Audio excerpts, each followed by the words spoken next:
Hare, Hare Krishna Prabhus.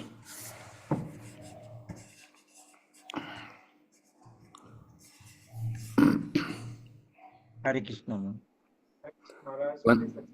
Vanchakalpatarubhyascha kripa sindhu vacha patitanam pavanebhyo vaishnavibhyo namo namaha. Om jnanachamarandasya gyananjana shalakaya chaksurunmilitanyena tasmai shri gurave namaha. Jai Shri Krishna Chaitanya Prabhu Nityananda Shri Advaita Gadadhar Shri Vasadi Gaur Bhaktavinda. Hare Krishna, Krishna Krishna, Hare Hare, Hare Rama, Rama Rama, Hare Hare. So welcome everyone to our ongoing study here of the Srimad Bhagavatam. And today we're on Canto 9, chapter number 20. Today we're looking at chapter number 20 of the 9th canto. It's entitled The Dynasty of Puru.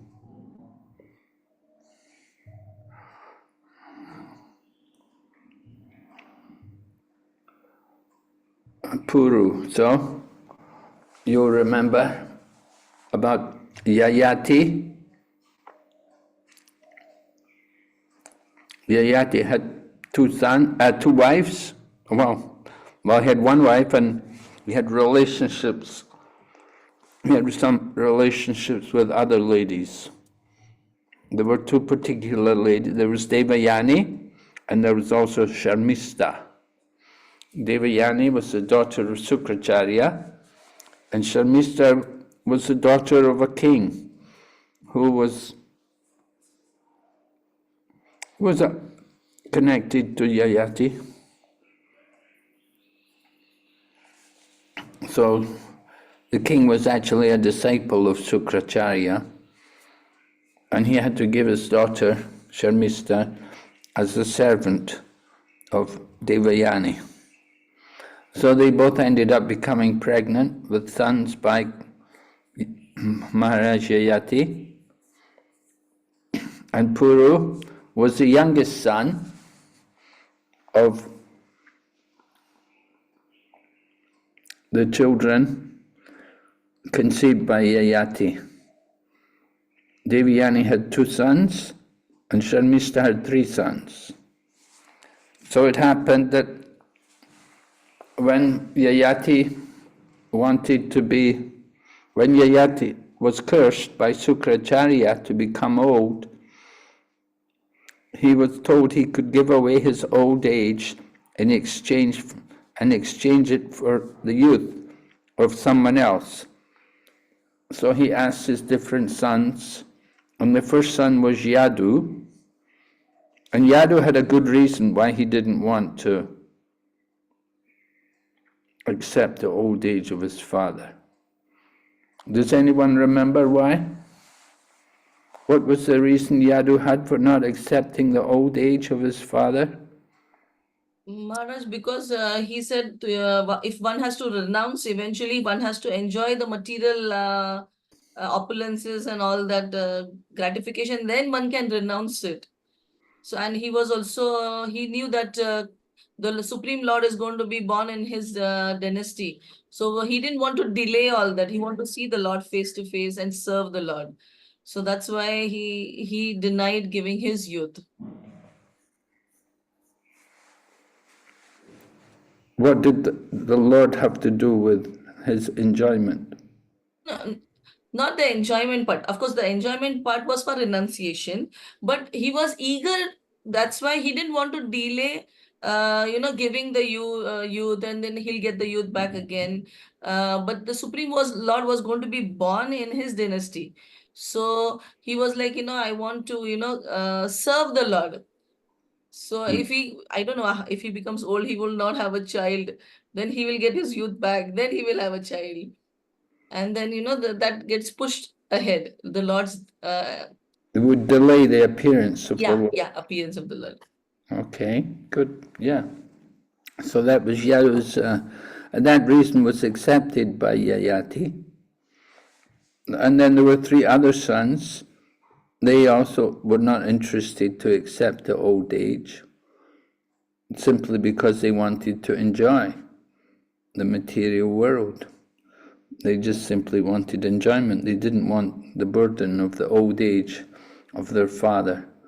But Puru was willing to accept the old age, and because Puru had accepted the old age of the father for quite a considerable time, maybe like 1,000 years or so, he accepted the old age of Yayati, and then Yayati, when he became exhausted and tired of trying to enjoy, and he became more thoughtful, and he decided he wanted to again take back his old age and give up that youth, then he put Puru as the emperor. The other sons were under the authority of Puru, although Puru was the youngest son, but he was given the superior position because of his submission to the father and because of his willingness to accept the austerity and the difficulties of old age for the sake of his father. So that was appreciated by Yayati. So in a similar manner, in spiritual practice, it's the relationship between the spiritual master and the disciple. When the spiritual master sees that the disciple is willing to undergo some difficulties and to accept some austerity on behalf of the service to the spiritual master, then the spiritual master is appreciative. Do you have any example? Can you give any examples like this of people who accepted difficulties in order to serve the spiritual master?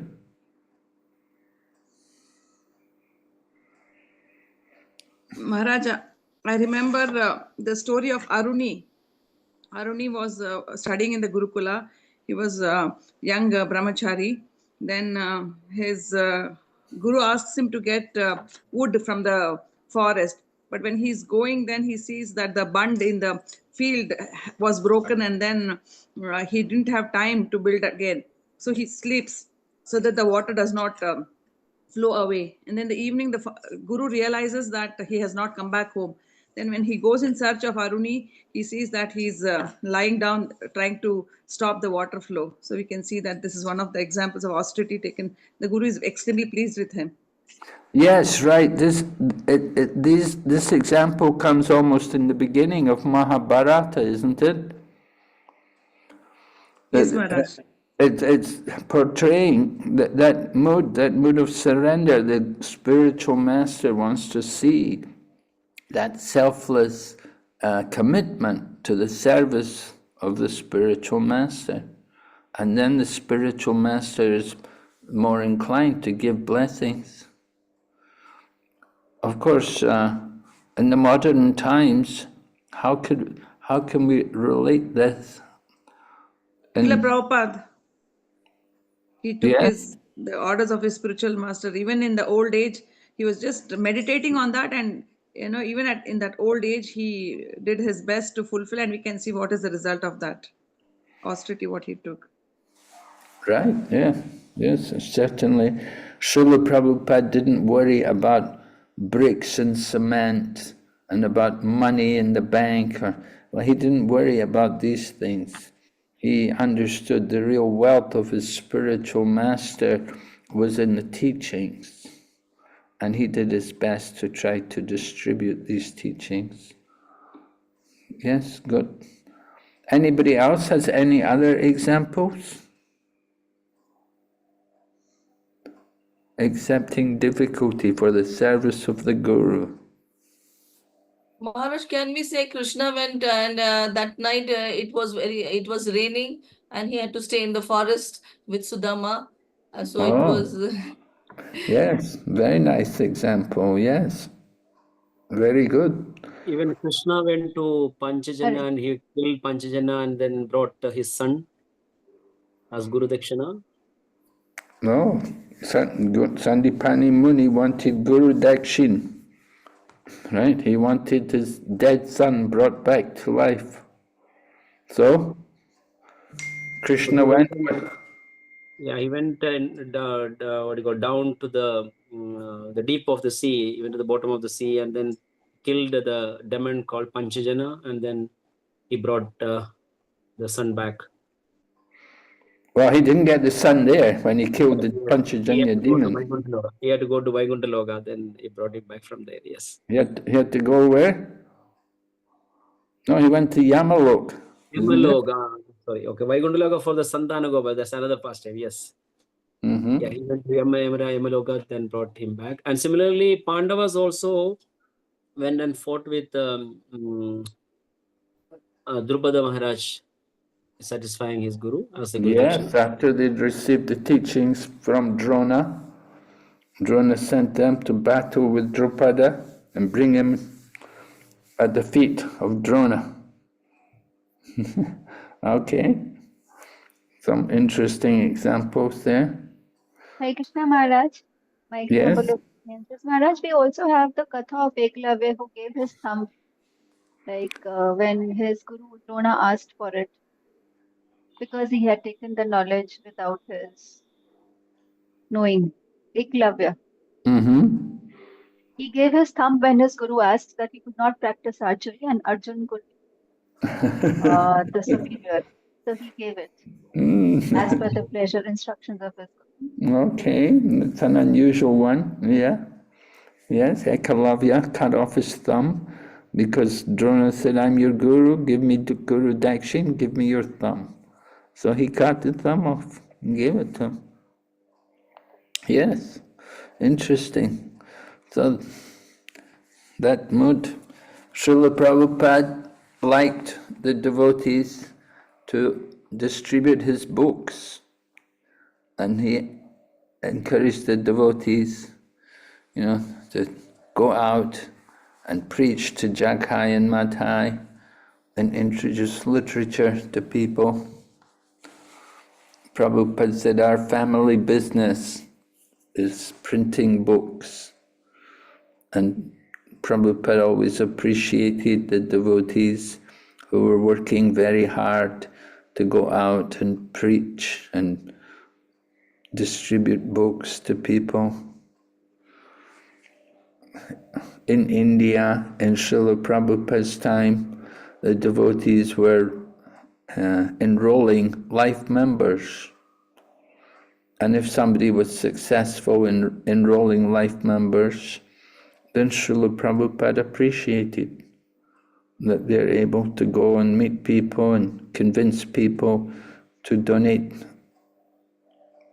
money for the service of the Krishna consciousness movement. Maharaj, the whole Krishna consciousness movement, in the sense, Prabhupada, from the time he went to the West and how the devotees helped them set up everything, for the pleasure of Prabhupada, each and every disciple of Srila Prabhupada, everyone, it's austerities that they have taken, to please Srila Prabhupada, every one of them. It's so amazing. The love what every disciple has for Srila Prabhupada. So Yes, that's amazing, actually.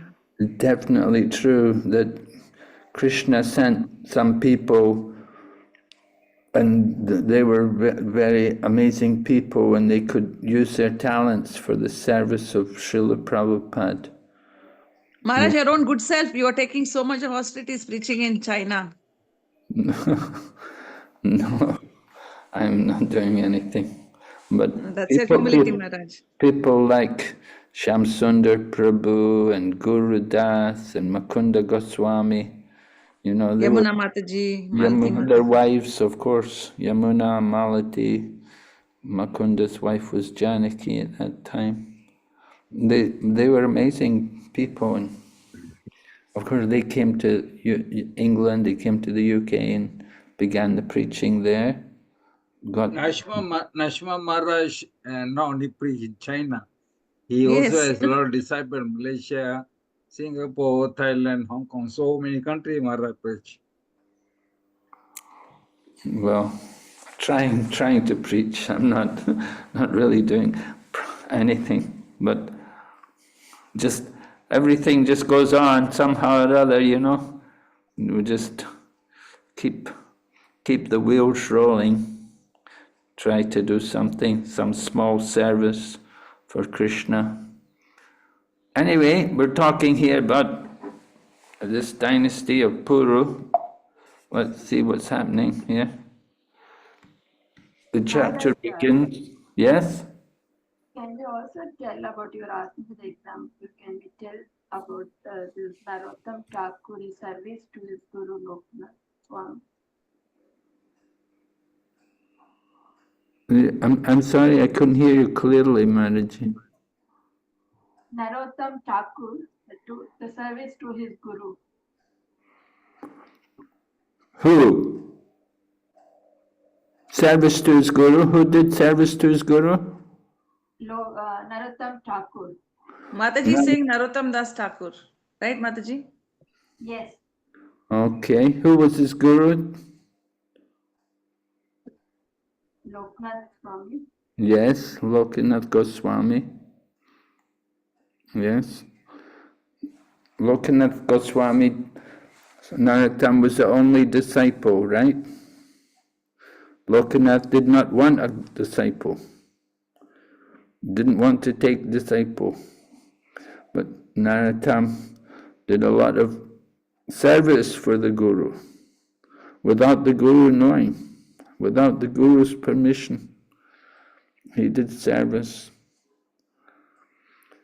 And then Lokanath had to concede. He said, okay, I have to. He didn't really want, but with the greatest reluctance only, he initiated Narottam Das. And Narottam was the only disciple. But then Narottam went and he preached and he made thousands of disciples. And of course, he came back to Bengal. Lokanath was in Vrindavan. Okay, so Sukadeva Goswami is describing about these saintly kings. He said, I will describe to you the dynasty of Puru, in which you were born. Who was born? Maharaj Parikshit was born in this dynasty coming from Puru. And there were many saintly kings appeared, and from which many dynasties of Brahmanas began. So Prabhupada talks about how some of the Brahmanas became Kshatriyas, and some Kshatriyas became Brahmanas. And so he said that everything is determined not by the birth, but by the quality, by the qualities and activities. The birth is not the important criterion for establishing a person's caste, his position in society. It's not the birth which is important, but it's the character and the qualities, and the activities. Somebody's a Brahmana, they have to work like a Brahmana. Somebody says, I'm a Brahmana, but they're working in the job. They're working in the corporate world, you know, and they sit in the office, they work for some big company. They're not doing the Brahmana work. All right? The work of the Brahmana is something else. Brahmanas are supposed to study the scriptures and teach the scriptures. They're meant to worship the deity and teach people to worship the deity. And they're meant to accept charity and give charity. So Kavi Karnapur, he says that in the Kali Yuga, Brahmanas are expert in only one of these 6 things. The only thing they're expert in, what do you think it is? Accepting charity. Yes, right. Yes. Of course, we also say actually there's no real brahmanas in the Kali Yuga, but you've got some rakshasas who are pretending to be brahmanas. So it's difficult, but the quotation, the important verses there in 7th Canto Srimad Bhagavatam, stated by Narada Muni to Maharaj Yudhisthira, Yo Lakshanam Proktam, right? We have to recognize a person's qualities and activities, and then we can understand what is his actual position in society.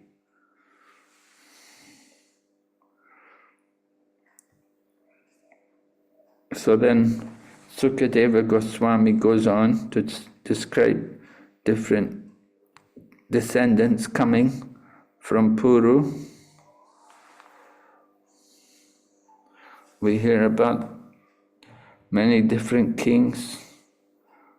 And then when we come to this person, Maharaj Dushmanta. So Maharaj Dushmanta, an interesting person in this line.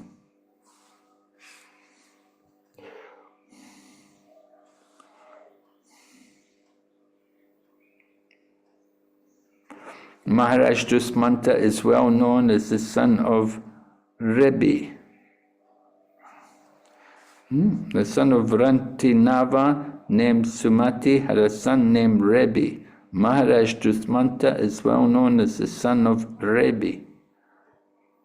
So we have this interesting incident which took place in the life of Maharaj Dushmanta. As a Kshatriya, he was obliged to go hunting. Right? The Kshatriyas, they would go hunting because as Kshatriyas, they have to be able to use their sword. They have to be brave. They have to have courage, and they have to practice. They may have to fight sometimes. They may be challenged to war, enemy kings and so on. So the Kshatriyas, they would have to go hunting, and when they would go hunting, they would hunt for the ferocious animals which were giving trouble in the forest. They wouldn't just go hunting to kill innocent animals, but they'd hunt the animals which were particularly ferocious and troublesome. You know, animals like tigers and lions and so on, which can give a lot of trouble.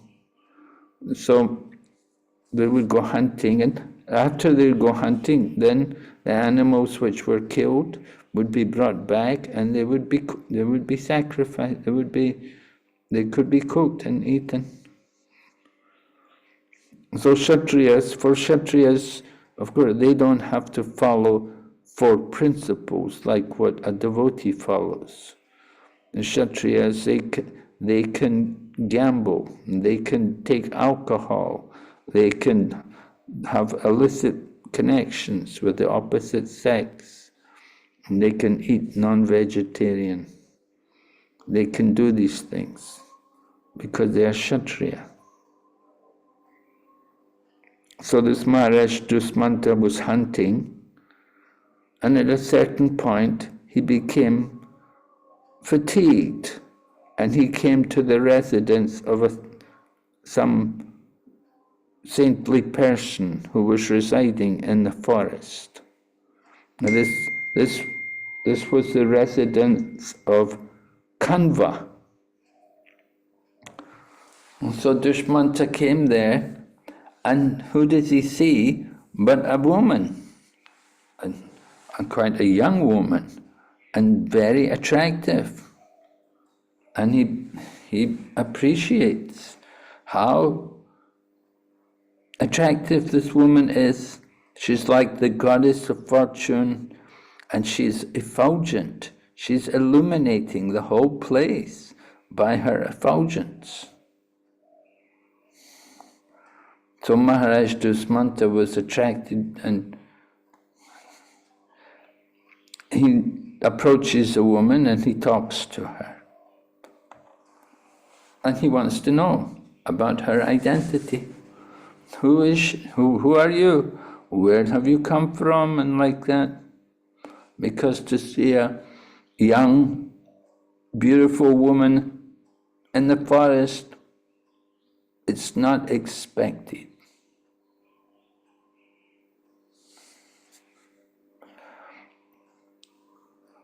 Maharaj Dushmanta, however, becomes enlivened to meet this woman. He was feeling hungry initially. He was feeling tired from the fatigue of being in the forest. But when he saw the young woman, then he forgot about his hunger and he forgot about his fatigue. And instead he became awakened. And he's talking, joking words with her. He wants to please her. So he talks to her. You can see how he's, oh beautiful lotus-eyed woman, who are you? So, any woman who hears like that, she'll feel very flattered. Someone comes like that, talks to you. And whose daughter are you? What purpose do you have in this forest? Why are you staying here? Of course, he could have doubted this girl. He could have thought, maybe she's some evil person, come here to trick me. There are many examples, yogis who somehow meet a beautiful woman and they fall from their yoga practice. So this Maharaj Dushmanta, he met this woman and he's attracted. You must be the daughter of a Kshatriya. So Maharaj Dushmanta, he glorifies his own self. He said, I belong to the Puru dynasty. So he's explaining his own position, that he himself is a Kshatriya and he's coming from this line of noble kings. And at the same time, he describes himself as being very religious. He said, my mind never endeavors to enjoy anything irreligiously. So he's painting a good picture of himself. He wants this woman to appreciate him, that he's very noble and he's very religious, he's from a good family, he has good qualities. So just to hear a man say these things, you would think the woman would be doubtful that, oh my, this man is speaking so much about himself, he's praising himself. Prabhupada says anyway, he said Dushmanta indirectly is expressing his desire to marry the girl who is known as Shakuntala.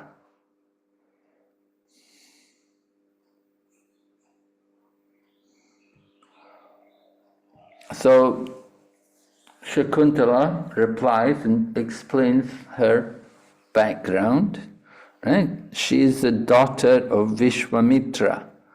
Well, we heard about Vishwamitra earlier, right? What do you remember about Vishwamitra? Tell me something. Who is Vishwamitra? Son of Gadhi. Yes. So? He has having a fight with Vasishtha. So is he a Kshatriya or a Brahmin? Vishwamitra is a Kshatriya. He wanted to be a Brahmin, and others Brahmins wanted Vasishtha to confirm that he has become a Brahmin. So he was fighting for his status. He killed Vasishtha's 100 sons. And one night he went to Vasishtha's place on a moonlit night and wanted to stab him. And then Vasishtha was talking to his wife, that this Vishwamitra is so nice, and he shines like, he's such a great soul that he shines like this moon. And then Vishwamitra became very, he felt that I should not fight with Vashishta because he really admires me from within. And so he asked for forgiveness, and then they were friends. And then Vashishta declared him a Brahmin. Okay, good. So here we hear that Vashishta has a daughter. How did he get the daughter? Do you know? No. You don't know? Hare Krishna Maharaj. Yes. So when he was doing his austerities and penances, then Menaka was sent by Indra to disturb his penance. And we hear that just by hearing the twinkling of the ankle bells of Menaka, he got distracted. And he gave up his austerities and union with her. And that's how Shakuntala was born. Why did Indra send Menaka? Indra is always worried that if somebody does a lot of austerities and penances, that they might want to take up his position. So in that long list of people, Vishwamitra also was one of them. Yes, right. So Vishwamitra, this girl Shakuntala is the daughter of Vishwamitra, and the mother was Menaka. And who is this Menaka? Where does she come from? She was one of the Heaven. Apsaras in Indra's court. Indra's court, yes, from the heavenly planets. She's one of the society women or ladies who are there in the heavenly planets, who are meant for the pleasure of Indra. Just like we heard about the other lady who was sent from Indra's court. Indra was missing her. He wanted her to come back. Urvashi. Yes, Urvasi. Urvasi. And she had come down to, who did she have an affair with? Pururva. Pururava, yeah. Good. Okay, so Pururava, Menaka, Urvasi. Here, Menaka. Menaka she had a child by Vishwamitra, and the child was left in the forest. And Kanva Muni was the one to take the child and to raise the child. So, saintly person, you see. Vishwamitra produced the child, but then left. He left Menaka, and Menaka gives birth to the child and leaves the child for what could happen to the child in the forest? Wild animals could come and just eat the baby. Any wild animal would come, like the jackals and so on, they eat flesh, and the bears and these creatures, they could come and they could eat the baby. But Kanva, being a great soul, he took the child and raised the child. And who was that child? Who did that child become? Shakuntala. Yes, Shakuntala. So she's the daughter of Vishwamitra and Menaka, and she's been brought up by the sage Kanva. And now Dushmanta has come, and Dushmanta is attracted by her.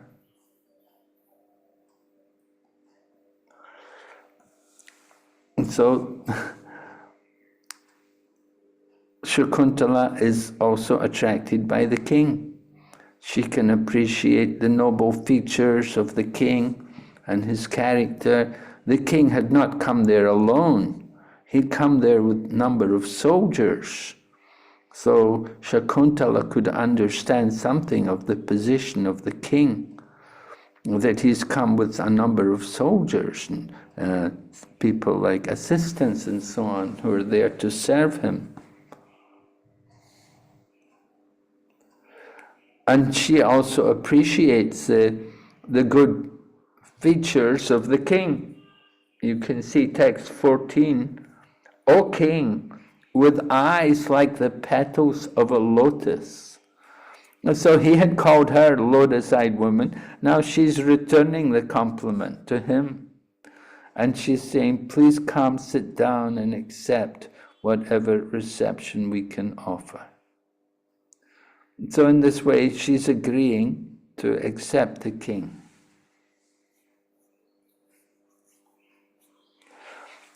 So when Shakuntala described her birth to Maharaj Dushmanta, he must have been very satisfied to have heard that she had taken her birth from a great saint like Vishwamitra.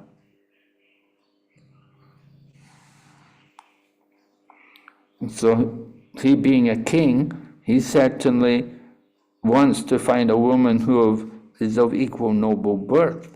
And this woman certainly appears to be a suitable match for him. However, he tells her, he said, the daughters of a king generally select their own husbands.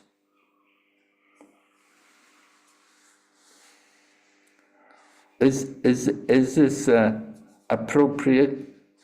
That the daughters of a king can select their own husbands. We know sometimes they would have Swayamvar ceremonies for certain ladies, that they could pick their own husband. When the girl was very qualified, they would have the Swayamvar ceremony and invite all the eligible men to come along and let the girl pick which man she wants to marry.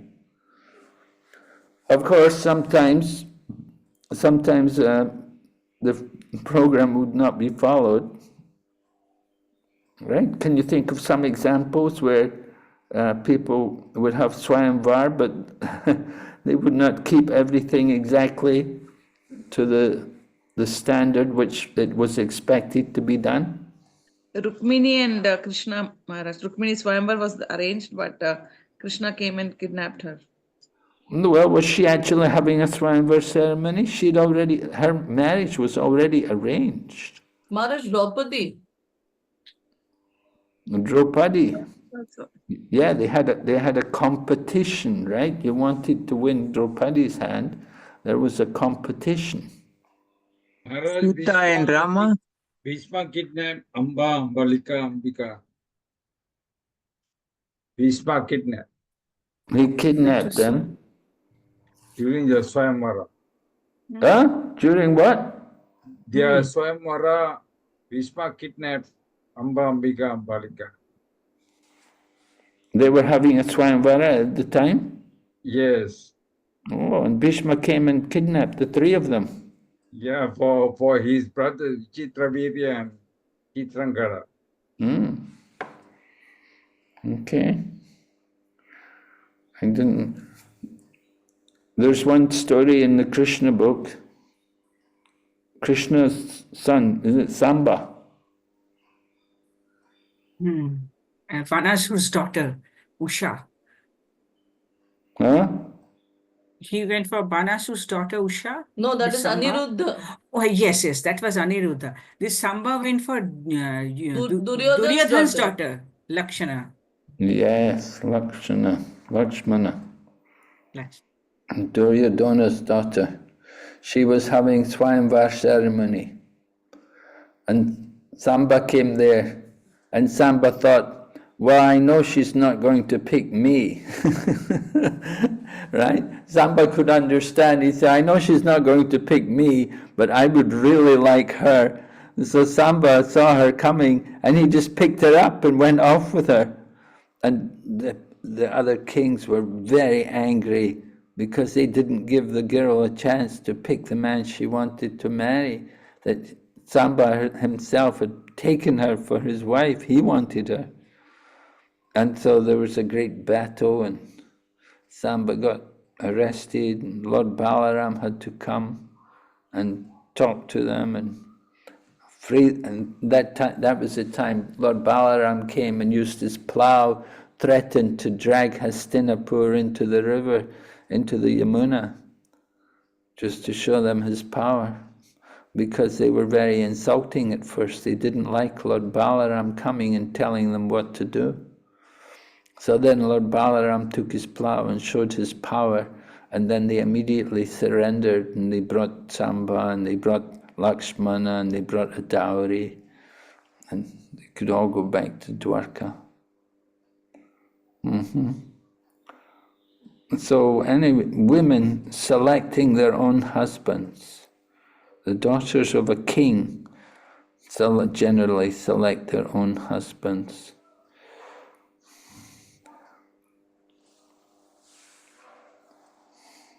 Most women probably would prefer that.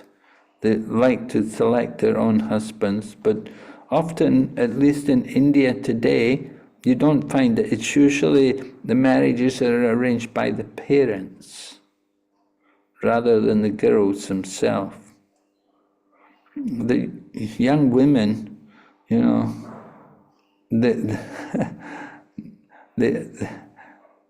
often they won't be so much concerned about the character and the qualities of the man. They'll be more concerned about his looks and maybe about how much money he has, these kind of things. I don't know. What do you think? Is it true? How would a woman select their own husband? For Lord Rama, it was the bow. He had to break the bow. Yes. Well, is that a good, if somebody's a good archer, does that mean you'll have a good marriage? Is that a guarantee of a good marriage? Just because someone's good in firing arrows? No, Maharaj, we can't guarantee like that. So what would you look for when you're selecting a husband? Maharaj, I look for qualities that would match our mindset, would match. We got it through ISKCON matrimonial. So I was looking for somebody who are, devotionally we had same goals. So we were practicing for 3 years. So, not very hi-fi goals. Because I knew that some girls, they got married to very strong devotees, and they were like, it's a struggle. So same level, that is what we were looking for, both of us. So also main means the Krishna conscious goals were discussed. And of course, education and all, because that becomes a constraint otherwise. So we had a certain list of things that both of us had in mind. So after Krishna consciousness, we had education, family, financial, it has to be a little same, or at least he has to be a little higher than mine. So should the man be higher than the woman, or does it make a difference if the woman? It makes a lot of difference, because I had a proposal where the boy was not quite qualified as I was, and financially also he was not. So the problem becomes that sometimes I was from a very well-off family, so it's very easy to say oh, in my house it happens. We don't intend to, but in my house, my father would get me this. It was very normal. Like we would eat paneer like every so often, and that the other person might get hurt. So it is always better. The woman is a little. She has to be more beautiful and less qualified, less financially stronger, so that she doesn't hurt the ego of that individual, the spouse. So can women think like that when they're picking a husband? Usually, yes. Nowadays they only look for looks. He has to look like a hero and all that. but I feel devotees, they are a little more sensible. Because when I looked at my husband, I was like, oh, this man I will never marry. Because looks wise it was, but when I spoke to him, it was, I mean, you can understand the qualities of the person when you talk to that individual. So now, even if I have to tell any girl or any boy that, you're looking for a match, I will say, talk to that person once. Because when you talk, you understand whether he's a fool or a saint or whatever he is, you can understand in a couple of conversations. So, Okay. So here, I mean, the girls, they're not talking, they're just only looking, right? and they look, they want to see he's a good bowman, he can pierce the eye of the fish or something.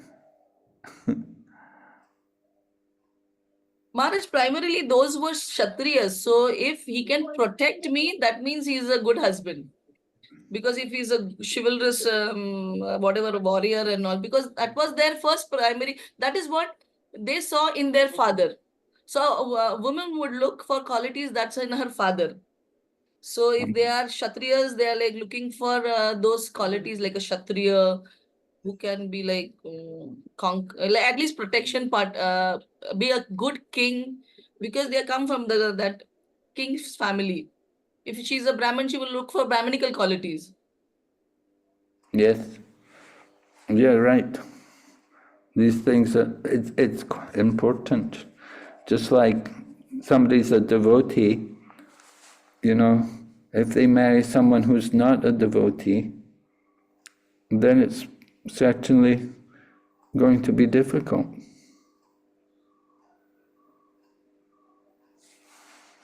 They will have, if you're a vegetarian, then you marry a man who's not vegetarian, then it's difficult.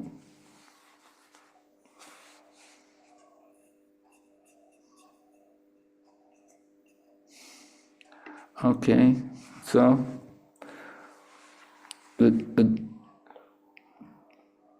some Prabhupada talks about marriage here, and he talks about different kinds of marriages.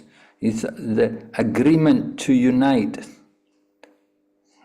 So this marriage was by agreement.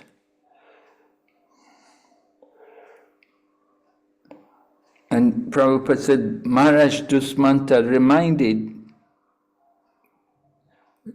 Shakuntala that as the daughter of a king, she could select her husband in an open assembly.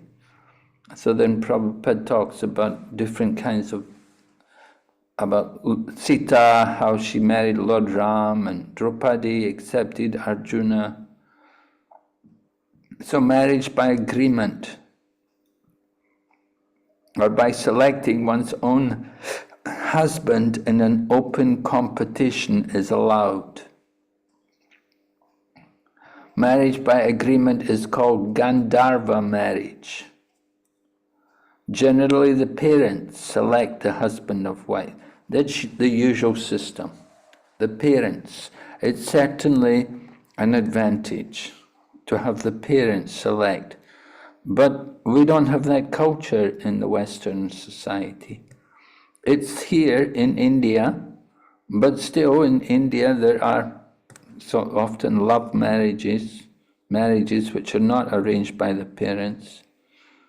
But certainly the better way, when the parents are involved, I think it's good for the parents to be in, but when they arrange the marriage, because when there are difficulties, then the parents will be there to help. And in a marriage, husband and wife, there will be problems, there will be difficulties, some getting along, don't know each other well. But if the parents are there, and if they've arranged the marriage, then they can be there to help. And that makes a big difference. I think, I don't know.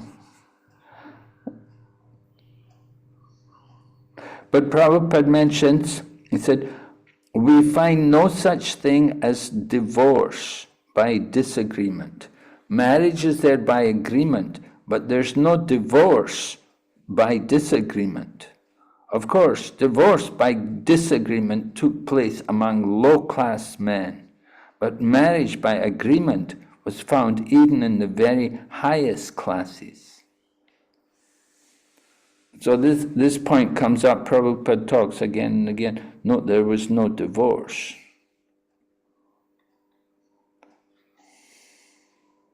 The word divorce is not there. Oh? Just like talak or divorce, the word is not there in our dictionary. It's not in the dictionary, eh? Okay, good.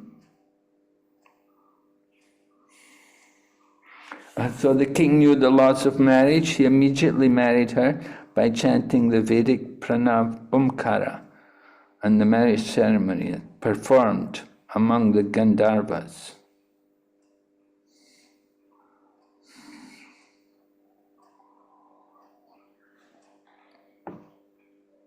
Prabhupada writes, in our Krishna consciousness movement, we allow marriage on the basis of religious principles.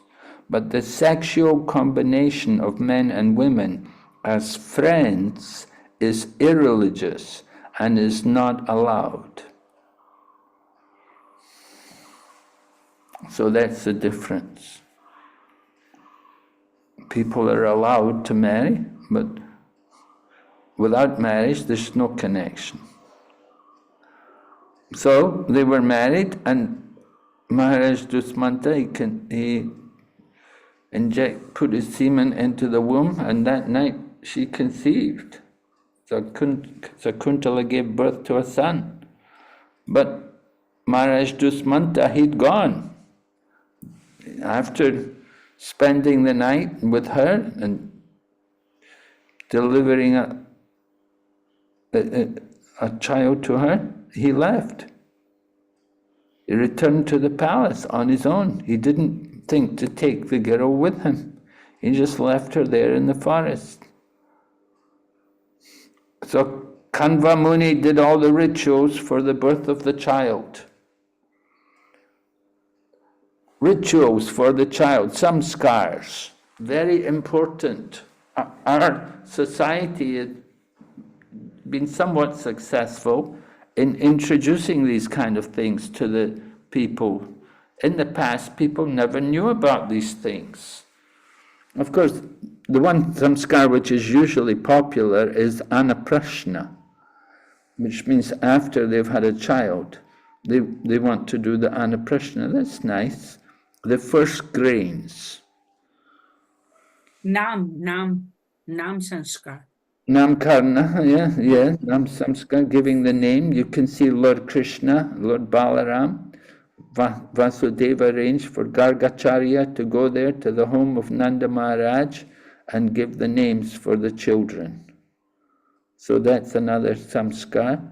Vidyarambha samskar.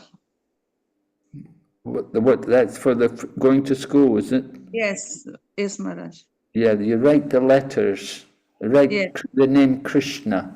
You take the child's hand and you write the name Krishna with the child, holding the hand of the child, so that the first name which they write is the name of the personality of Godhead. Prabhupada used to do that in the ashrams, gurukuls. He used to do that. Okay. So these things are becoming popular. Of course, there's like 10 samskars which you can do.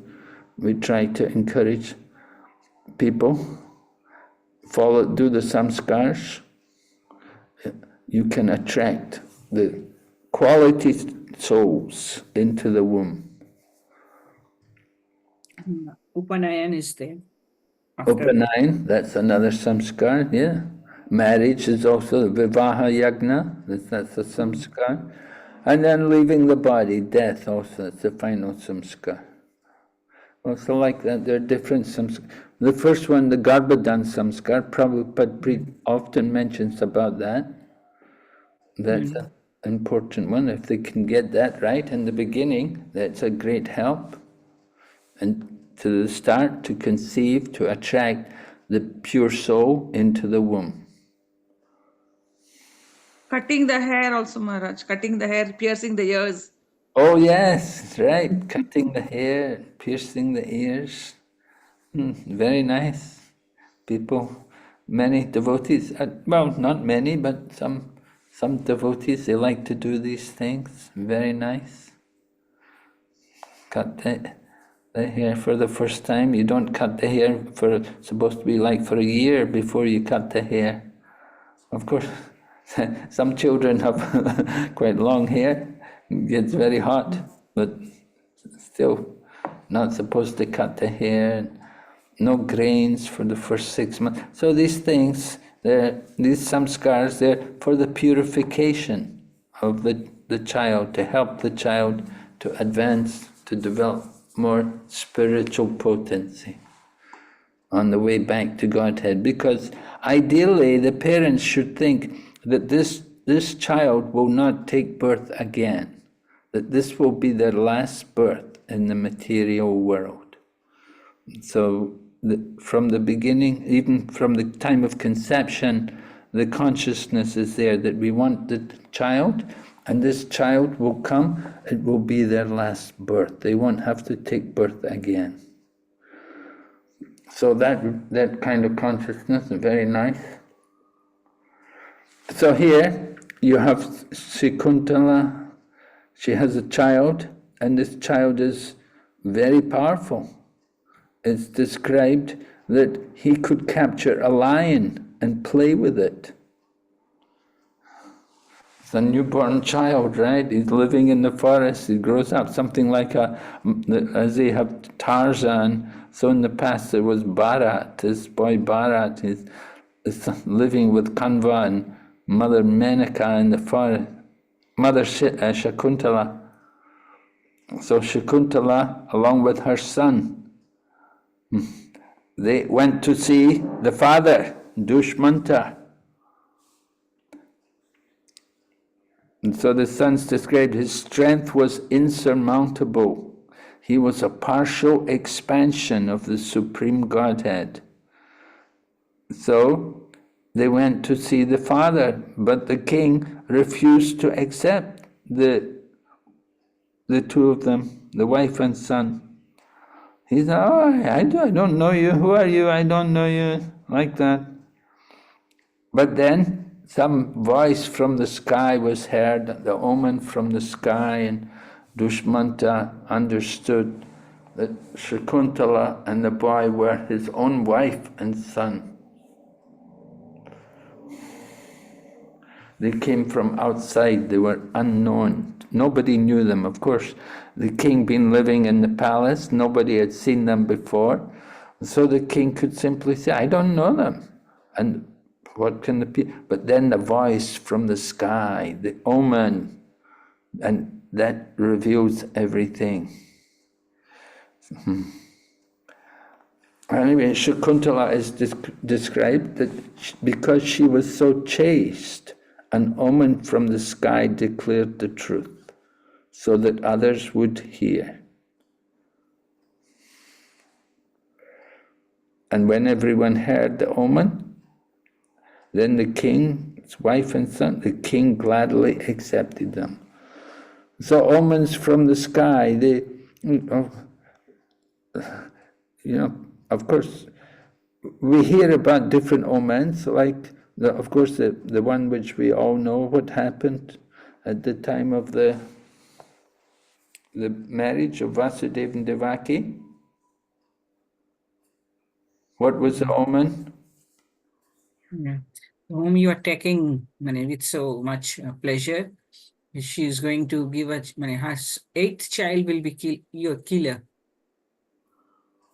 Yeah, who was it spoken to? Kamsa. To King Kamsa, right? King Kamsa, because he was taking Vasudeva and Devaki. Devaki was his sister. So Kamsa was taking Devaki and Vasudeva, driving their chariot. And when he heard the voice, then how did he react? Oh, she took hold of her hair and she wanted to kill her immediately. And how was she saved? Vasudeva pleaded. that she is not your killer, her son is clear, your killer, so we'll give the 8th son to you. Did Vasudeva immediately say like that? No, he said first you are so religious, how can you kill your sister when on the day of her marriage and all that. He was trying to, put him on the very high, that you're such a religious person. I mean, just flattery. Yeah, Vasudev's a diplomat. He's a politician more. He's not a Maharathi. He's a Kshatriya, but he's not a Maharathi. He's not somebody who's going to fight with Kamsa. But he used his diplomacy to deal with the issue.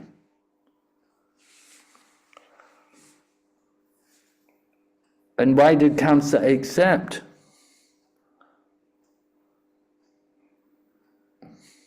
Because Vasudeva was known for his truthfulness. Yes, because of Vasudev's integrity. Kamsa could trust Vasudeva, that if Vasudev's saying like this, he will keep his word. Therefore, he agreed. All right. Of course, it must have been a different mood right after that, Anyway, this is that was the omen. Any other omens that you know about? Maharaj, when Bhishma Dev took that vow, that Bhishma, that was that an omen or? What was this? Bhishma took the vow? When he took the vow that I will be celibate all my life, then from the sky there was the sound, Bhishma. Oh. He was, Okay. Was that an omen? Not. He took the vow. They were appreciated because he had another name, right? His name was something else. Devavrat or something. Then became Bhishma. Yes. When Shishupal was born, Maharaja. Oh. Or rather than when Lord Krishna took Shishupal on his... when Shishupal was born, then his mother wanted to know how he's going to die. A woman said that 4 hands, 2 hands will disappear when on Third whose eye lap yeah. that person is the killer of Shishupal. Yeah. Say that again. I couldn't catch the whole thing. So when Shishupal was born, he was born with 4 hands and a third eye, 3 eyes.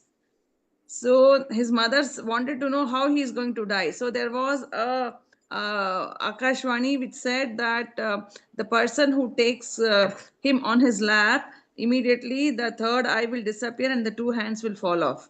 So she was putting the son in everybody's lap to see who would be her killer. So when Krishna came to see the child, then she put the child in Krishna's lap and then the hands fell off and the eyes disappeared. And then she knew that Krishna is going to be the killer of her son. So that's when she asked that he excuse all his offenses. But Krishna said 100 offenses he'll excuse, but 101st offense he'll punish him or he'll kill him.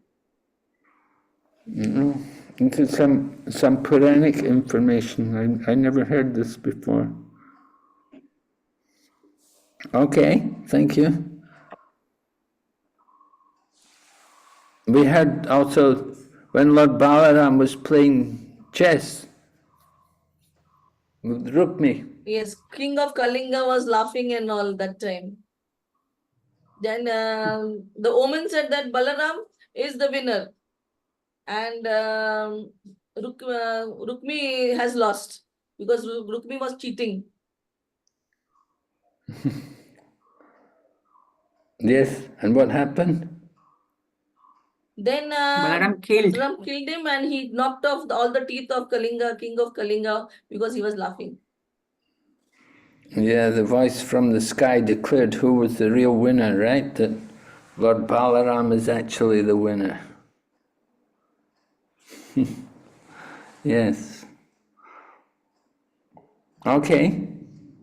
Any other omens you can think of? Maharaj. Yes? Experience various kinds of bad omens. Sorry? Yudhishthira Continue. Maharaj experienced a lot of bad omens, Maharaj. Like, cows was passing from his left side, then the jackals were. Prabhu, your voice is not audible, Prabhu. Little louder, please. I think there's some issue with me.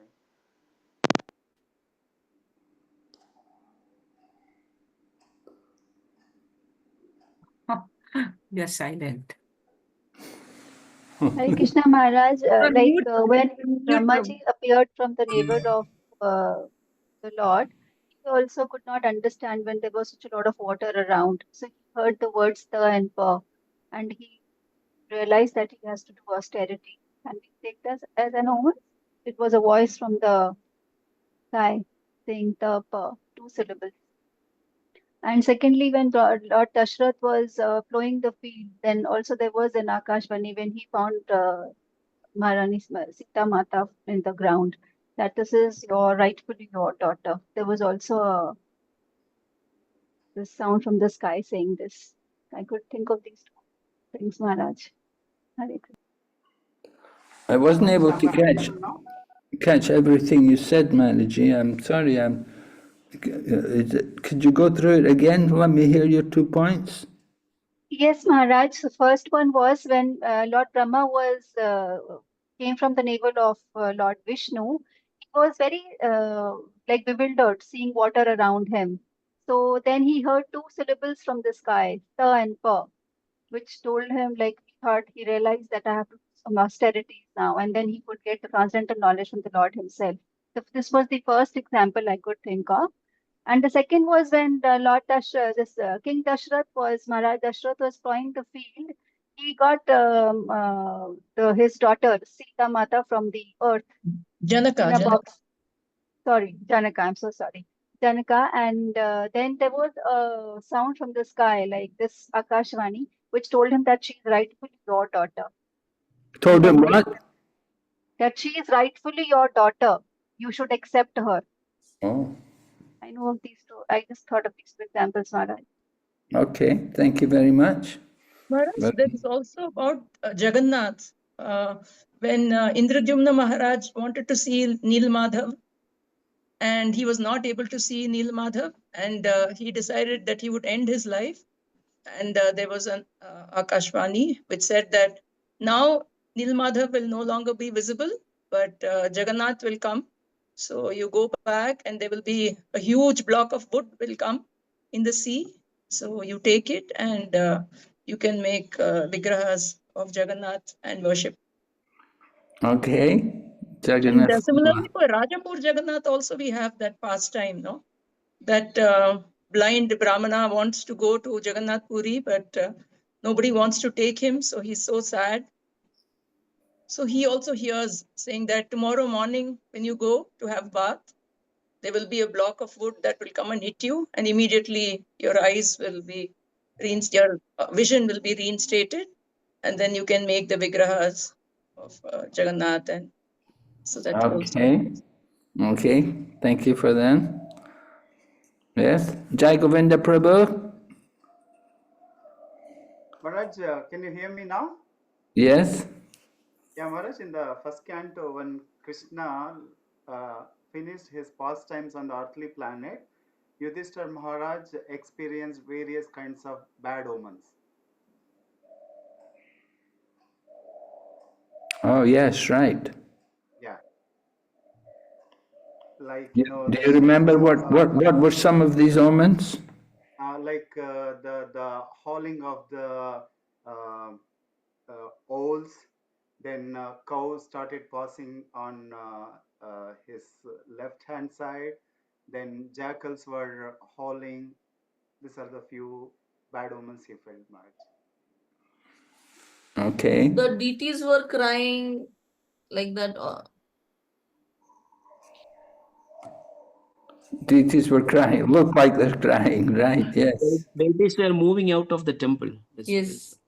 And Looked like they're neglected, right? Yeah. Yeah, left side of his eyebrows and hands were shivering. Yes, good. Okay, very good. So we'll take a break here now. Let's have a 10-minute break. We'll come back. Thank you.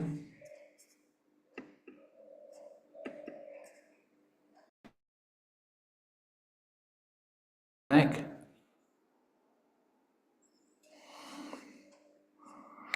Okay, so we're up to, I'm going through the text here, we're up to text number 21.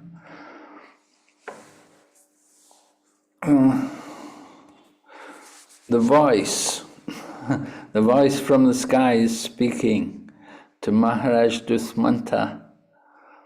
And he says, a son actually belongs to his father.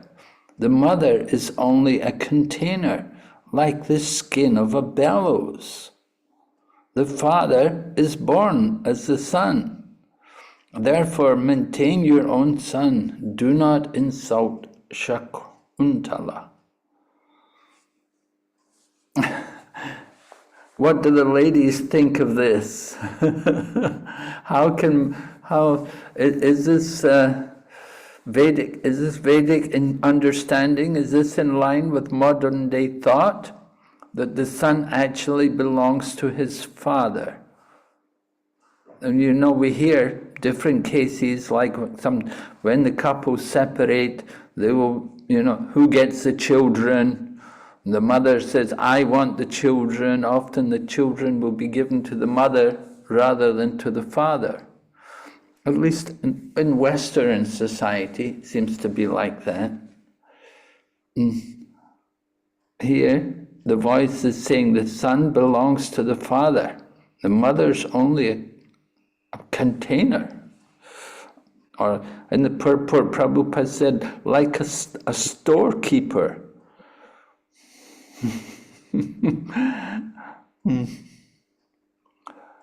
According to Indian law, the children below 18, they go to the mother. And if it is a son, if he is a son, then he will be back to his father after 18 years of age. And the daughter will remain with the mother, in case of a divorce. According to Indian law. Yes.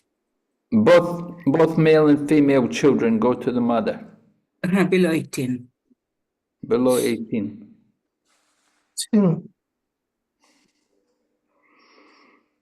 Okay. Well, it doesn't seem to line up very well with the Vedic injunction, right? Vedas, we don't find divorce. The thing is not there. The father becomes the son. But Maharaj, we find in the case of Shantanu and Mother Ganga that Bhishma Dev actually went with his mother, and she said after he's finished his education and all that, then I'll hand him over back to you. So there are also examples in Vedic, in the Puranas or something like this. Okay. That is the same in the case of both Lava and Kush, that Mother Sita handed over the sons to Ramachandra before entering the earth. No, Mother Sita handed them to Valmiki. Oh, and then the same thing, basically she handed them over, that's the point. Yes.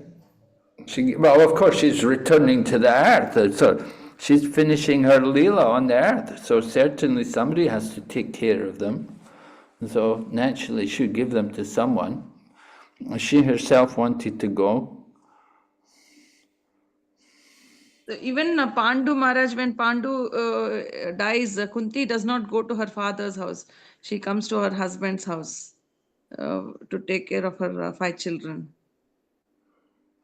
She comes to she stays in her husband. She comes back to Hastinapura. Well, yes, she's not because children are there. Yeah, that's what. She does not go to the father's house, her father's house. she goes to the husband's house. It was important that the Yudhishthira was the prince, no, Eldest would be one. prince. Yeah, eldest. Yeah. So he needed some Kshatriya training. All the children, all her sons needed Kshatriya training. That is the reason she stayed with the. Okay. For the children's education, eh? Okay. Anyway, position of the father, very important. Hare Krishna Maharaj. Yes, Prabhu. Maharaj, I have a question. Maharaj, here we are seeing that Dushmanta, he was married to Shakuntala, and of course his soldiers all were witness for the wedding, and then he left her, and then he could have brought her to the palace and declared, this is my wife and this is my son, the people. Why he has to wait for the Akasavani to tell she's your wife and son before he accepted her? Who can understand the mind of the king? Right? How can we understand his mind? Anyway, how come the woman accepts the man as a husband? Why didn't she follow them? She should have followed him. She should have said, I want to come with you. She should have went with him. But later she went to look after him, Maharaj, to the palace with her son. Sorry? Later she went after him to the palace with the son to look for Dushmanta. Yes. Well, yeah. Anyway, it's surprising, she waited until she had the son, and then she came with the son. And, she's described, how was she described that she's the Shakuntala, the best of beautiful women, along with her son, whose strength was insurmountable, and who was a partial expansion of the Supreme Godhead, approached her husband Dushmanta. So, very qualified, the son and the wife. There's no reason to reject them, but still the king was reluctant to accept that this is my wife and this is my son. And so it happened anyway, by the grace of the Lord. There was the omen from the sky. And then the king immediately agreed to accept them. Then he didn't deny. So he had a change of heart. He could see the will of providence, that they were actually, it was ordained that they were going to come. Maharaj, something that I had read about this Shakuntala and Dushman. Durvasa Muni had come to Shakuntala's ashram, and she was thinking about Dushman. And that's when Durvasa Muni cursed her because she didn't greet him. She said, your husband will forget you. That was the curse. And okay, Durvasa cursed her. Your husband will forget you. In our school book, we had a story like that. But Shakuntala pleaded. Durvasa said, okay, if he gets something that reminds him of you, and Dushmanta, when he married Shakuntala, he gave a ring. When Shakuntala was playing in the water, then the ring fell and it went into the fish stomach. And when the fish was caught for the king's kitchen, and the cook came with the ring to the king, they said that, Maharaj, it is your ring. And when the Maharaj Dushmanta saw that ring, and he remembered Shakuntala, and he went to the forest and brought them. No. Well, This Maharaj, was a childhood story. Yeah, that's childhood story is basically coming from Kalidas.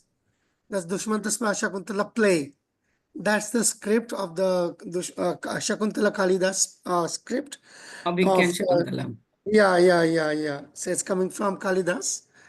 But yeah, so like the Bhagavatam version is a little different, certainly.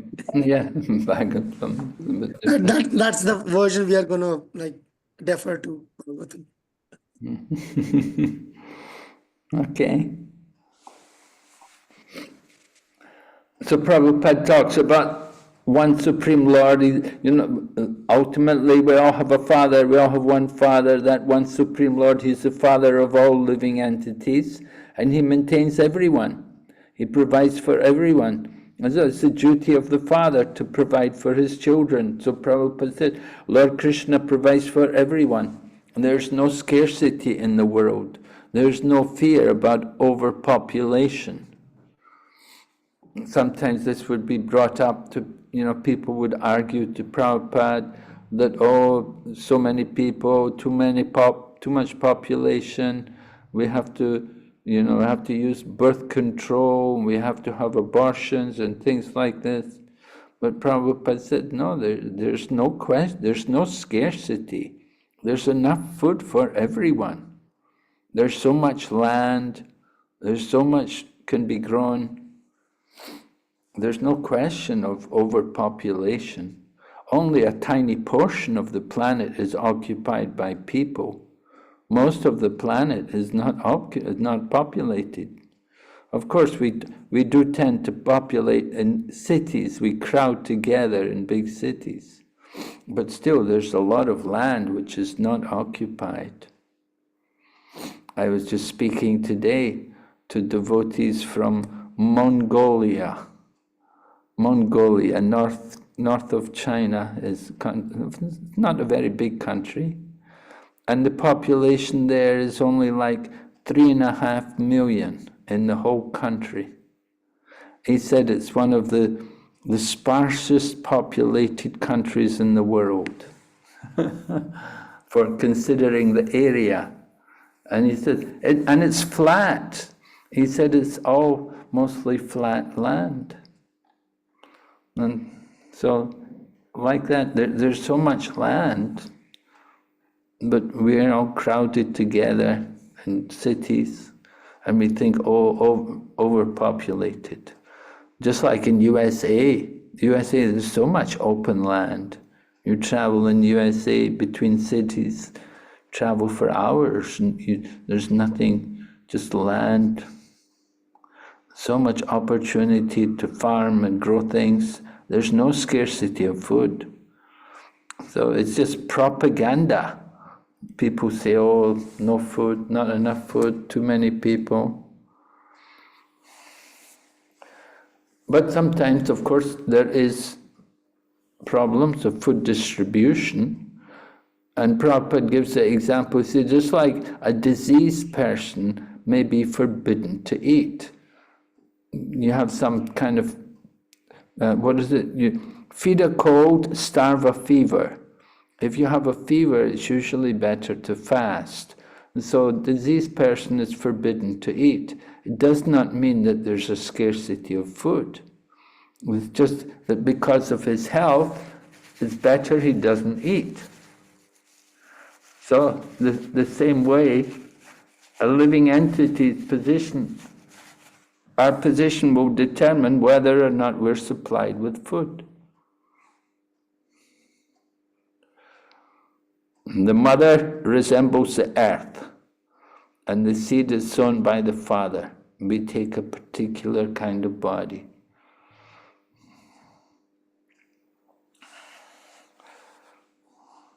So the voice from the heavens is speaking to King Dushmanta, and he's telling him that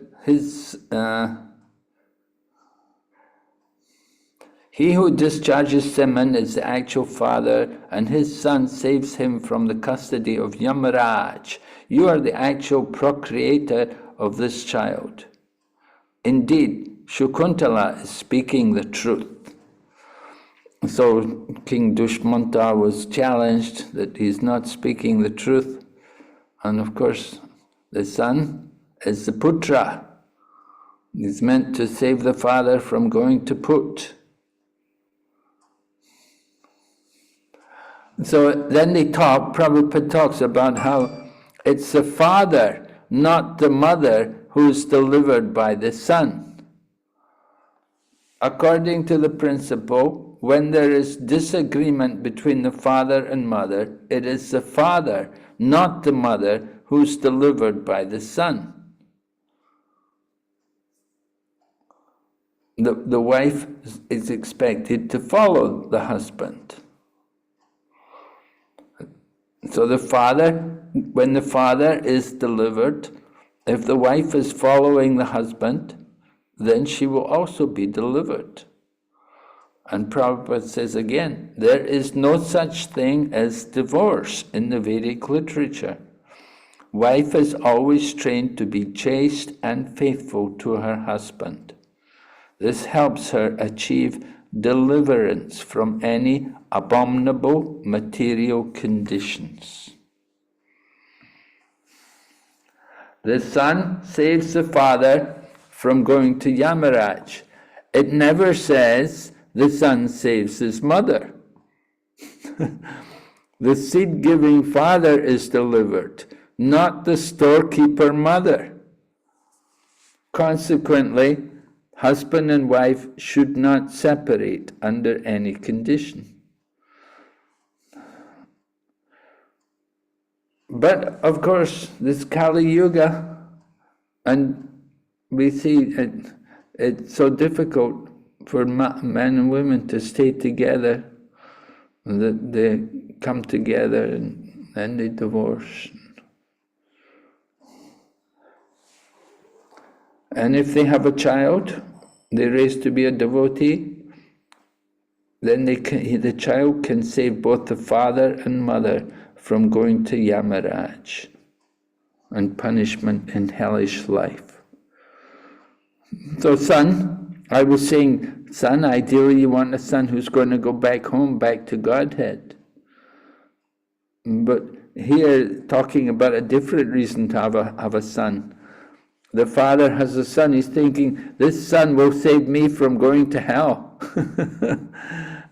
The father is thinking, I'm a sinful person, I'm a fallen soul, but if I have a son who is a good soul, he can save me from going to hell. So the son is supposed to be like that. Son is supposed to be putra. He will deliver the father. So is it so simple that the son, what does he have to do in order to deliver the father? He has to be Krishna conscious. Okay. Like how Prahlad Maharaj, when he asked for the deliverance of Hiranyakashipu, then Narasimhadev said, is already delivered. Not only he, but 21 generations are delivered already, he said. Okay, yeah. Yeah, because Prahlad's a devotee. So you have to have somebody who's a devotee like Prahlad. You know, Prahlad is a very, you know, do you think we can have everybody produce children like Prahlad? He's such a saintly person. He's got so much bhava, so much love of the Lord. Is it such a common thing? No, at least we try to make them devotees, Maharaj. Whether, not that they'll be like Prahlad, but at least we help them to be devotees. And of course, it's up to them whether they want to continue. Give them the environment, and then it's up to them how they take it up.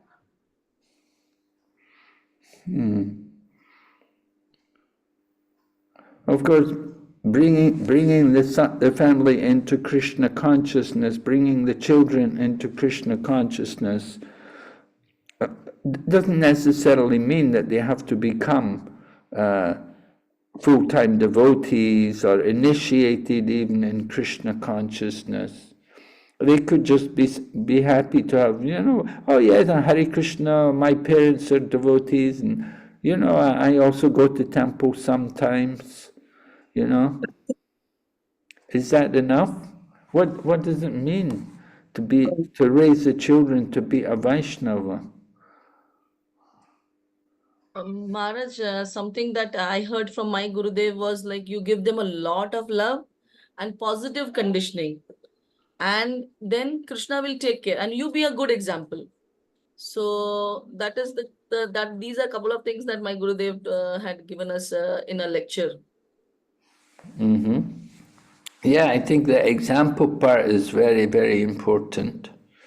But then if the husband and wife are an example, they'll deliver themselves. The son's not going to deliver them. If the husband and wife are examples, they don't have to worry about having a son to deliver them because they're already the example for the son. Yeah, but that is the goal, right? We want to get delivered. Whoever delivers, either the son delivers or we ourselves deliver. And then because of the example, they themselves will be a good parent or good devotees and all. So we don't have to depend always that somebody deliver. I mean, this is my understanding. Prabhuji. Yes, no, Maharaj, I also agree to what Sundara Gopi Maharaj is saying actually, because I mean, this whole idea, because there are like two, I understand, Maharaj, these are two separate parallel tracks. When we are talking about deliverance, it means mukti. The word deliverance doesn't mean like bhakti so much, it's like more mukti. So when you're talking about in those terms, because like as you like the question at the inception was like that, like what are the ways the son can deliver? And when like in the purports, like our Prabhupada is also indicating as the process of Shraddha, basically the rites of passage. So the son is required for the rites of passage. So that's the thrust, because otherwise it doesn't add up. Like just like as you pointed out, Maharaj, that the wife is the responsibility of the husband, and the father is the responsibility of the son. So then the whole circle, like it's there. But if when you're talking about the parents, and then when you say parents, and the parents, the husband is to be taken, the wife is to be taken care of by the husband. So then that's like, what does parents mean? It only means the father. So as I understand it to be, that the whole idea is when you're talking in terms of this dharma, artha, kama, moksha paradigm, then this like holds true. And then the other part which Maharaj, you already like obviously hinted us, that if there are good devotees, so they won't be depending on anybody else. And in any case, the idea of deliverance and idea of devotional service, and it's like a little different, because like the devotees, they are not just waiting for their deliverance, but they're ready waiting for the service. So the service delivers the devotee. That's like what will the ideal devotee do without service? Just get delivered and be maybe hanging somewhere in the Brahman. So the idea here, as I understand, is like you're talking about devotional service. So then that is a like completely different path. But when you're talking about the Vedic path of deliverance in terms of dharma, artha, kama, moksha paradigm, then the sun is there, and you can have the Shraddha rituals and this and that. And that's like pretty much lost, Maharaj, in Kali Yuga. So either for deliverance or for devotional service, we have to depend on being devotees. And as Sundara Gopi Maharaj is saying, that we can only provide somebody an environment.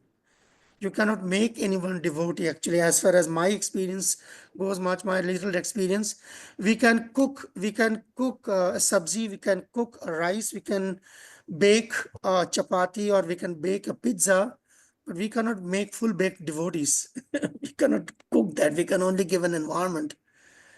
So because if we can make devotees, then there is no free will. So everybody takes to Krishna consciousness by saying that I have made a person devotee. You take the entire idea of free will away from him. So if I can make a devotee, why not 10? Why not 100? Why not thousands? Why only my son? Why not my neighbor's son? So it's like everybody will take to his own path of devotional service, and we can only provide the environment. It's like we who came from families which are not devotees. So our parents didn't make it devotees. So that means like it is the will of the jiva, and then the blessings of other devotees and Krishna's will ultimately all combined together makes devotees. Not like this father and mother can come up with a formula to produce devotees. We don't have. We say all glories to the assembled devotees, but actually do not assemble devotees. That's how I understand it to me. It's only association all the time. Harish Maharaj, in this context, actually, in the 5th canto, the shloka says, no, Guru na sasyat, Sujano na sasyat, Janani na sasyat, Pita na sasyat. So, actually, if you're not able to deliver your dependent, either your son, daughter, or wife, or the devotees and the disciples, you should not take up that responsibility. So, it's like it's a both the way connection, responsibility lies. Like Putra's responsibility is to deliver the parents, as well as the parents' responsibility is to guide the son or the daughter in the right way. So it should be in the vice versa. Both the ways it should be. The responsibility lies with both the parties. That's what the Shastra, both sides, it says. Yeah, that's what I understand it to be. That it's like a two-way track, and at the same time, it doesn't go beyond the realm of deliverance. Now, moksha, samuprita mrityum. So it's not talking about devotion service. It's only talking about the because devotion is like who gives devotion. The devotee can only give devotion. Krishna Shekhamar Krishna Dite Paro. So then that's this verse I think is one of those verses which are generally taken out of the context and then like generally misused, and then everybody remains unhappy. The parents remain unhappy when he doesn't become a devotee, the children doesn't become devotee. The guru doesn't become remains unhappy when the disciple doesn't work accordingly, because like everybody Look, comes back to the don't be Prabhu, listen, don't be so pessimistic here. Chaitanya Mahaprabhu says, Prithivite I'm Achidadya not pessimistic, you're Nagaradigram judging me. Sarvatra Prachar Hoibe Mon Nam. And it's a collective effort. And we all are fighting for it. That's the It's point. a collective So effort. then And that's the point. and Srila Prabhupada gives the credit to Lord Chaitanya, and I'm leading his only movement. It is Lord Chaitanya's movement he led, and we are following. So what is the problem? Don't see it So one that to is the one. so Don't that is see the it in a point. 1-to-1 ratio. No, it No, is but the like Lord who when does it. it is being interpreted in a 1-to-1 ratio, and I think Ati Chandra Prabhu can speak for himself. I don't think he needs really a lawyer to prove his point. he can speak for himself. Can I add to what actually Bimal Prasad Prabhuji is saying? Actually, he has a one class I have heard that Urmila Mataji's father he was working and he used to go leave home at 5 o'clock, and he would wake Urmila Mataji at 4 o'clock in the morning, just so that he can spend time with her, and he would do pillow fight with her. So the thing was, when Prabhupada he said 4:30 is Mangalarti, she had the connection of happiness connected to 4 a.m. So this is what his point is. We have to give our children positive conditioning. They have to be so happy, and they will get delivered. If you are happy and children are happy, no doubt they will not become devotees. So actually, in devotee community, then children, my own friend, she called me up and they're like, the chanting is, they don't sit in front of the temple room, temple deities. They don't chant properly. The chanting is very quick. My own daughter, she's initiated since past 2 years. She's 14-year-old, but her chanting, but for the time being, they have to get conditioned. And we keep encouraging. Good. What you pray to Krishna. She says sometimes my round is finished in 4 minutes. And I'm like, I cannot judge her. Because if I judge her, she'll drop that also, whatever she's taken up. But now sometimes she will be like, Mommy, I want to chant properly. She'll be like, Hare Krishna. She'll go slow. At least one round she'll try, and then again the same thing will happen. But you see, the thing is, we have to keep encouraging at that age where they have taken up. And I did not ask her to get initiated, but they took up. But we keep encouraging, even adult devotees also. Sometimes they chant with phone and all that. We cannot just keep banging them. It's wrong. Okay, whatever you can, just pray to Krishna. See, we can always ask for help. even sometimes, that's why I go to the temple and I chant. It is so difficult. Chanting is not the yes, I'm going to be with Krishna. So we help them, give them positive. So that's what my effort with my husband is, that give them positive memories. So my husband, we do dramas and all. My husband had become Motali Gopi. He wore a sari and all. For now, my children are like, oh, drama means wow, because daddy wore a sari one time. That's it. So it's you give them such, they have to be just happy. So even when we go to the temple, it's like they don't want to take darshan, they want to play with their friend. So we play. Okay, what color dress Krishna is going to wear? So they say green, and they try to find some green somewhere in Krishna's dress. So at least 5-10 minutes they are focused on Krishna, and then you go play. So it's like you make it happy moment. We cannot bang the children and like, oh, 4 minutes chanting, what are you doing? This is horrible. Let me take to the guru. And so, one of our senior also had shared this experience that her daughter, she was 8th grader when she got initiated by Radhanath Swami. And by 12th grade, she had some 1100 or 1200 rounds to finish because she was studying and all that. Then Maharaj, like she thought she'll take to the Guru and then Guru will chastise. Maharaj did not chastise. He said that, okay, I will donate my rounds to you. See how merciful is the Guru. And parents are like, oh my God, you have to be pure devotee right today. They give them that space and, make it happy. Actually, how I see, when you're not happy, contented inside, we don't accept ourselves, then we'll start seeing that outside. So I will just devotees, if they are happy and accept themselves, they will accept each and every devotee, be it their daughter or son or anybody. I'm sorry, I talked too much. Okay, very interesting. Thank you, Madhiji. Yeah. Same point what Vimala Prasad Prabhu said, that okay, see, all of us have come into Krishna consciousness. For me personally, I'm saying, because we all came with the aim of getting liberation. After coming into Krishna consciousness, only we came to know about the higher level of bhakti, all that understanding. But even after Srila Prabhupada is on that state, but we can see how many times he had used the term "go back home, back to Godhead." So ultimately, liberation is considered as is the aim of life. Okay, of course, as Prabhu said, what do you call, the four purusharthas, it is not coming under the pure devotional service. But even now, when I preach, I don't know everybody how others are doing, but even now when I preach, I started preaching to a new group of people.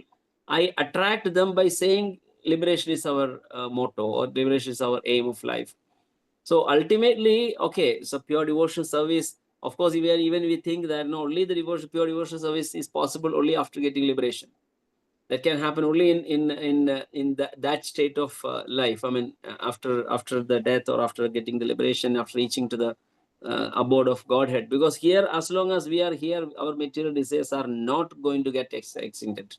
It is there built in our heart, for sure, no doubt. How much ever elevated we say, as long as we have this material body, we have some desires in the heart. Of course, not Your Holiness Maharaj. I'm not talking about Your Holiness. It's our so I'm saying this is because ultimately the go back home. How many times we can see Srila Prabhupada is using this term? Just see that how many times he's using. So he is also expecting us to reach to that level. At least that is only possible, because see, pure devotional service, of course, our aim is that. But how far we can reach that level, that is really long way to go. So at least we can attempt for this, and then let us see that that is the main motto. Let us guide our children and our people who are following us to that level. I think then that will be a great achievement if it is so. That's my humble opinion. Very good. Thank you, Prabhu. Very nice. Maharaj, can I I add wanted something, to, Maharaj? Jai Govind. Go ahead, Mataji, then I'll speak. So Maharaj, one thing that we have, me and my husband have, like, see, Ati Chandra Prabhu rightly said that we have to go back this lifetime, and our children also have to go back this lifetime. So, but we have to give them basic education and lot of Krishna conscious experience. But today in devotee community, it is the other way around. They are giving lot of other material education, and they have no time to go to the temple. At least for those who have girls, I have all 3 girls, and financially we are like well off. They can sit and eat all their life. So we are trying to give them like, okay, if you have inclination to study shastras. And they see us. So my older 14-year-old is also doing Bhakti Shastri, because they see us, they're following that. And hopefully my little ones also. So if we have that resources today, that we are financially secure, then why I chew my bubble gum, I put it in my daughter's mouth, you also chew that bubble gum. But rather than that, throw it and focus. But I mean, I don't know how many devotees agree. We don't open our mouth so openly that, Yeah. because devotees don't agree. Everybody wants big IIT and all that. But then, when you're sailing 2 boats, it's very hard. It's very, very tough. Some can really manage it. Those who can manage it's amazing. But it's very, very difficult. I see devotees, they work so hard. They make, I don't know how much big money, but they can't have time to just go for darshan and come back. And we are right behind the temple. But it gets so difficult when you have a demanding job which pays you a lot. But I know, in India, there's a lot of competition. My girls don't fall into it. But at least those who have that resources, they should teach their children to forget all this material stuff and focus, unless they have that inclination. No, I want to do some big something. So Mataji, you're right. Your point is highly appreciated and really valid. All the things, even my 2 daughters, I have 15-year and 6-year elder daughters. So both of them are enrolled for Bhakti Shastri, and 11 years. Sorry, 11 years. Both of them are enrolled for Bhakti Shastri. They are both are undergoing that. But no, I think, but what now the current situation in ISKCON, I'll tell you for a small example. If you say in Mayapur Institute, if you want to go through all the courses, you must know English. Even my place is very difficult to people to learn local language, this Bhakti Shastri, Bhakti Vedanta. And why the reason I am doing Bhakti Vedanta is to teach in Malayalam. It's not possible. Now, how is possible? Because unless you know English, you cannot enroll anything in Mayapur Institute or Hindi or Bengali. Prabhuji, my Local point is language. only basic education. We don't need IIT, and of course, IIT broadens your They are perspective. very much valued, Mataji. They are very much valued in ISKCON nowadays. Yeah, They are it is very much valued, valued but in ISKCON. because they have to preach. Prabhupada said basic education, basic thing, that is Brahminical, where you have to be satisfied with basic necessities of life. And yes, preaching and donation, Krishna does not need our donation. Of course, I mean, there'll be some group of people who will be very rich and they will support. But there will be some who are very serious about, yes, this lifetime, I want to get out. And There's Krishna a big will. group to be reached, Mataji. There's a big group to reach for all of us. Unless they are educated materially, also they cannot go, because now. No, I mean, I feel the purity part also is there. I mean, again, different devotees look at different points. Whatever hits your heart, this is what hit my heart. That I'm done with all the material stuff. I have all that education, but for my children, I want to give this route. There are so many routes that go to Krishna. So I mean, so anybody whatever they aspire for, but this is what my contribution was. That this is what I was thinking, that those who are well set, give the highest to them, and let them go. Those who have some other style, they can approach, because mercy factor is also there. If you give good donation, Krishna will always look at that contribution also. Okay, thank you, Mataji. Okay, so we do try to offer the courses in all the different languages of the world. You have to remember, initially we began teaching in English, but gradually more and more courses are available in other languages. And we're very glad you're going to teach it, Bhakti Shastra, in Malayali. It's very nice. We are doing it in Malayalam now, Maharaj. We already started with so many groups have came out already. I'm also trying to be a teacher in that. So we do that. Even Bhakti Vaibhav also started. Slowly after this course completed, then I'll start Bhakti Vedanta also. Not me. I mean, we have so many other senior devotees who are doing that. Very nice. So yeah, we need that. Okay, so Sukadeva Goswami continues. Maharaj Dusmanta passed away from the earth his son became the emperor of the world, the proprietor of the 7 islands, and he is a partial representation of the Supreme Personality of Godhead.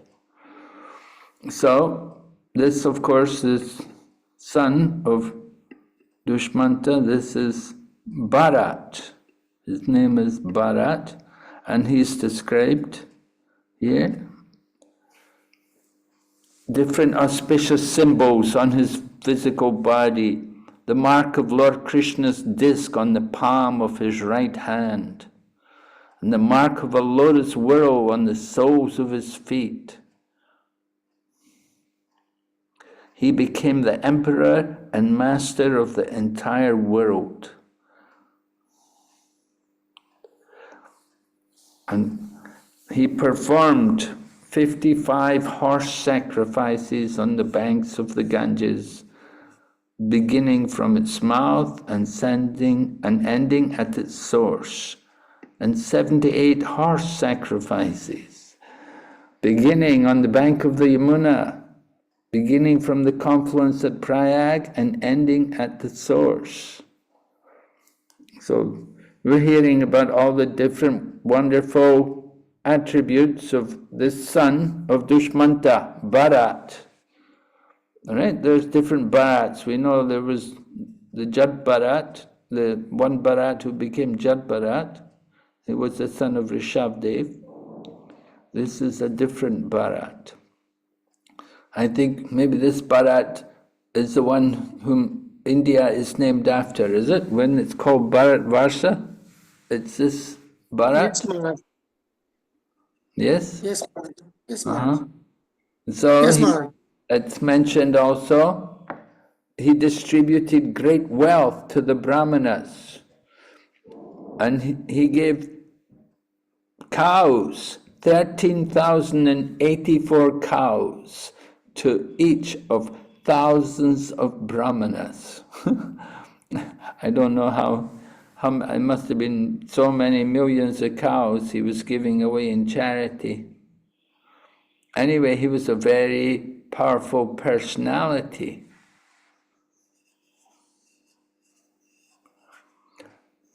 Prabhupada writes, these things were possible before the beginning of Kali Yuga, because there were qualified brahmanas who could perform yajnas. For the present moment, however, and then he quotes Brahma Vaivarta Purana, a verse which was stated by Lord Chaitanya when he was preaching to the Chankazi, that there are 5 acts prohibited in the Kali Yuga.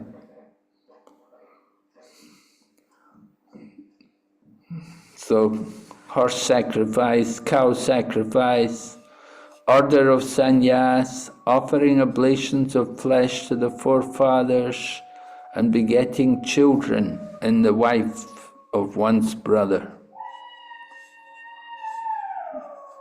So these things are all prohibited in the Kali Yuga. Don't mind the jackals. We have a lot of jackals here in Mayapur.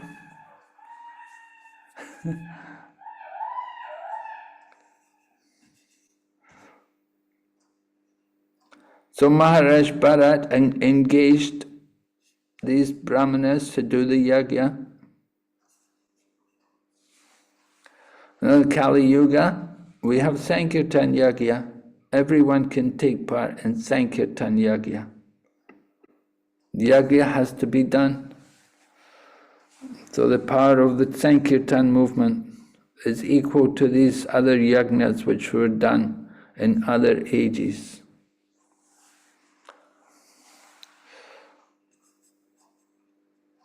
Of course, 4 principles are very important. We want to encourage people to follow 4 principles. This is a big challenge, to get people to follow these kind of principles. It's so difficult for people. Meat eating, intoxication. In India, it's astonishing how meat eating has become so common everywhere. Of course, it's more other animals, not so much the cows, but even in India, sometimes also cow meat is also there. In Kerala, Maharaj, cow eating a prominent, very lot. Really? Oh. And then intoxication, liquor shops everywhere, gambling, so many things. And then illicit sex. These things, these are so prominent in the Kali Yuga to get people to control these things. It's such a challenge. We're trying to preach Krishna consciousness, and it's not an easy task. Prabhupada said, you have to shed gallons of blood just to help one person come to Krishna consciousness. Right? Prabhu was saying, we shouldn't say make devotees, we can't make any devotees, but we can help them to come to Krishna consciousness.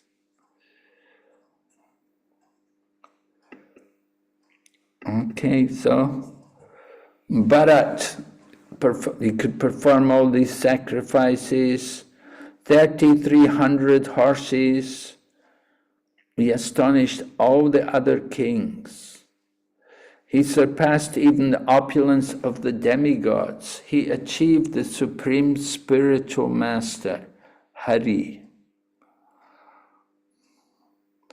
So he was really a powerful personality, and he is ruling the world.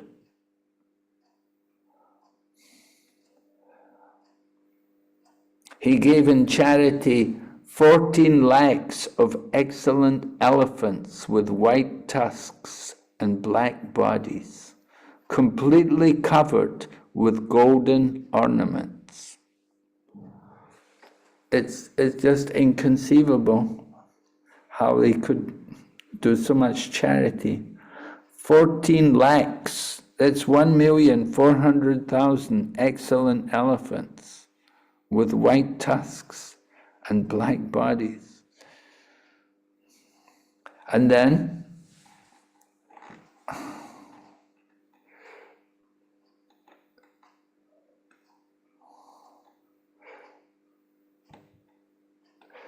he was able to defeat many different people from the sinful races.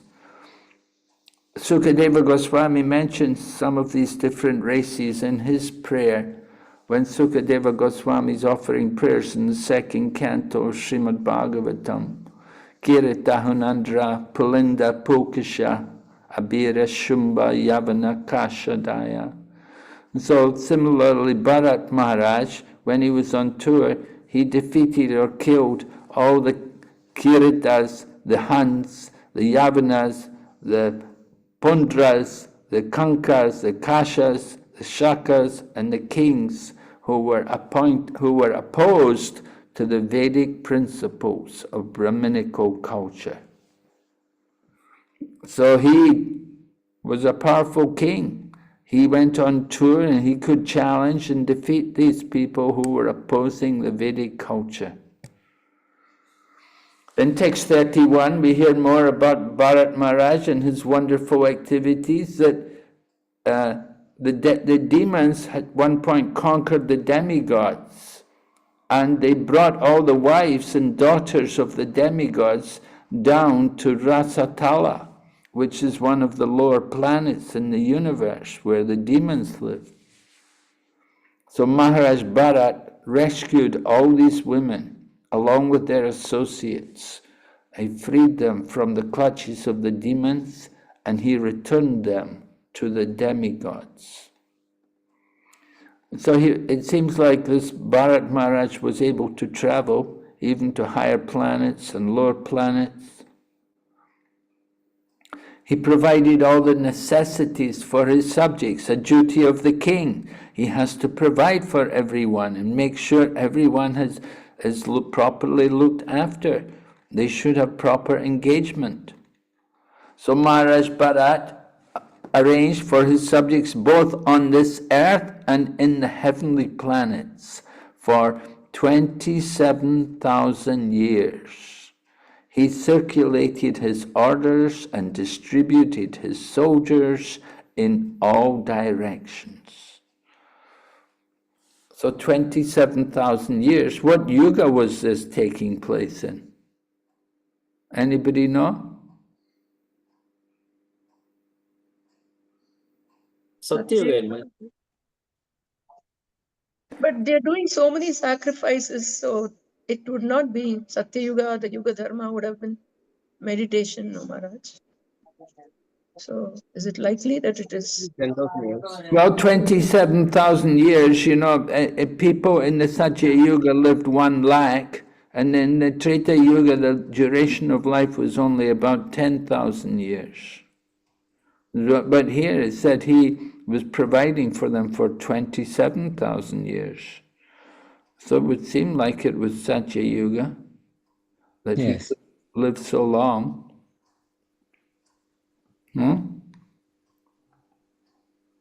So he had the opulence of a great kingdom, unconquerable soldiers, his sons and family seemed to be his entire life.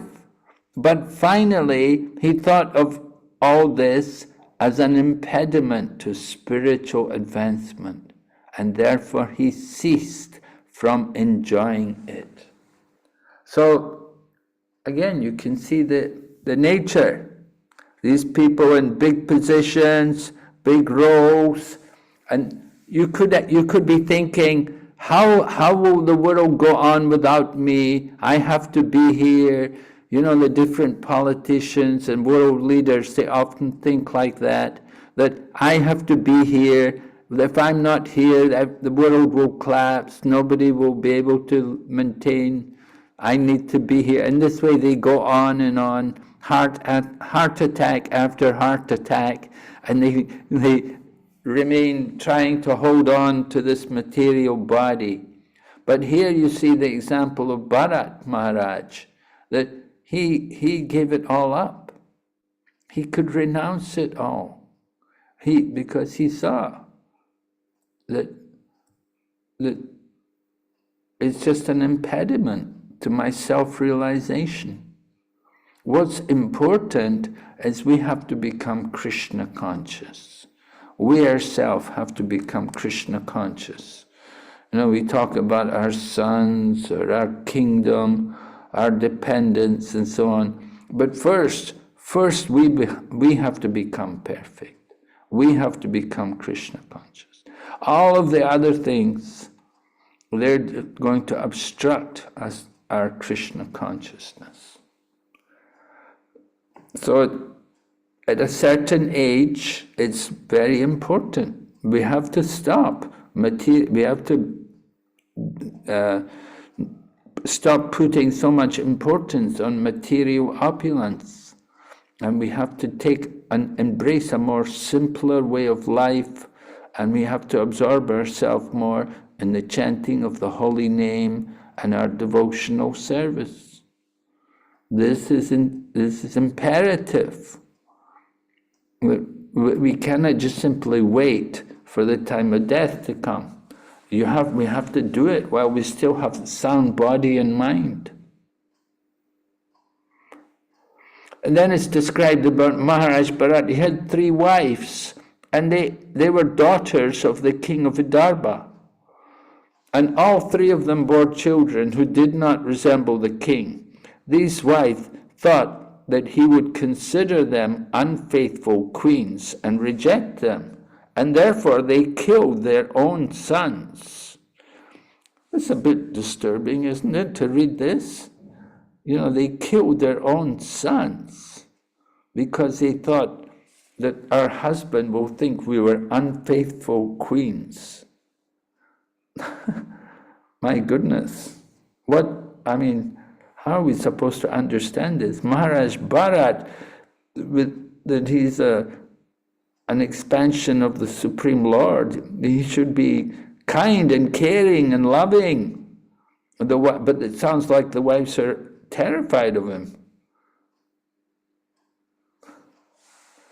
Is there any parallel to this? So Maharaj, were the children illegitimate or they were afraid? I mean, what is it? I didn't understand that, Maharaj. The wives thought that he would consider them unfaithful queens because the children did not resemble the father. But were they unfaithful? No? Then why they should be afraid? Yeah, that's.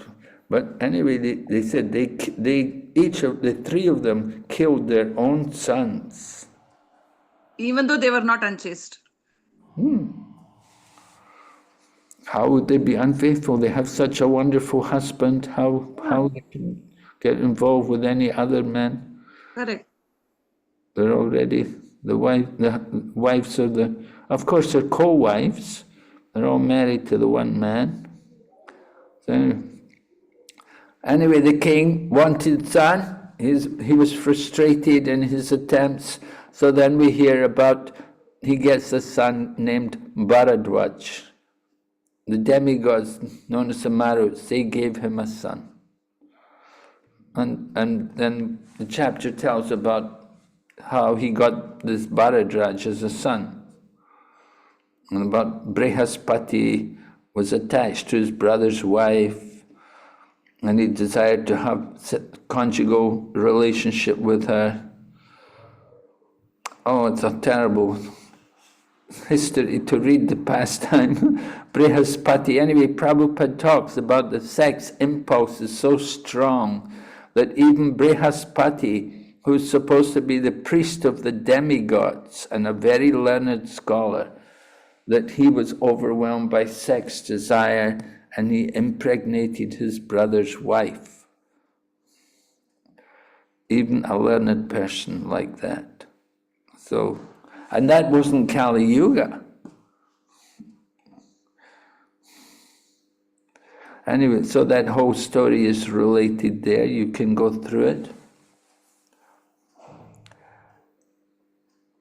Hare Krishna Maharaj, can I ask a question? Yes, please. Maharaj, thank you for explaining all the nitty-gritty things, Maharaj, but still I am at a loss how to understand and explain it to some new female devotees or maybe some old devotees, young devotees that, like just you asked this question that they killed their own 3 sons just because they were afraid that the husband would not accept it or they did not look identical to the husband. And earlier, started discussion, but it did not go on, that how do we understand that mother is just a container and just Prabhupada is saying just like a storekeeper and the son does not belong to the mother, only to the father. So the younger generation, Maharaj, does not take to the phrases very like, I am at a loss how to explain to the young female devotees.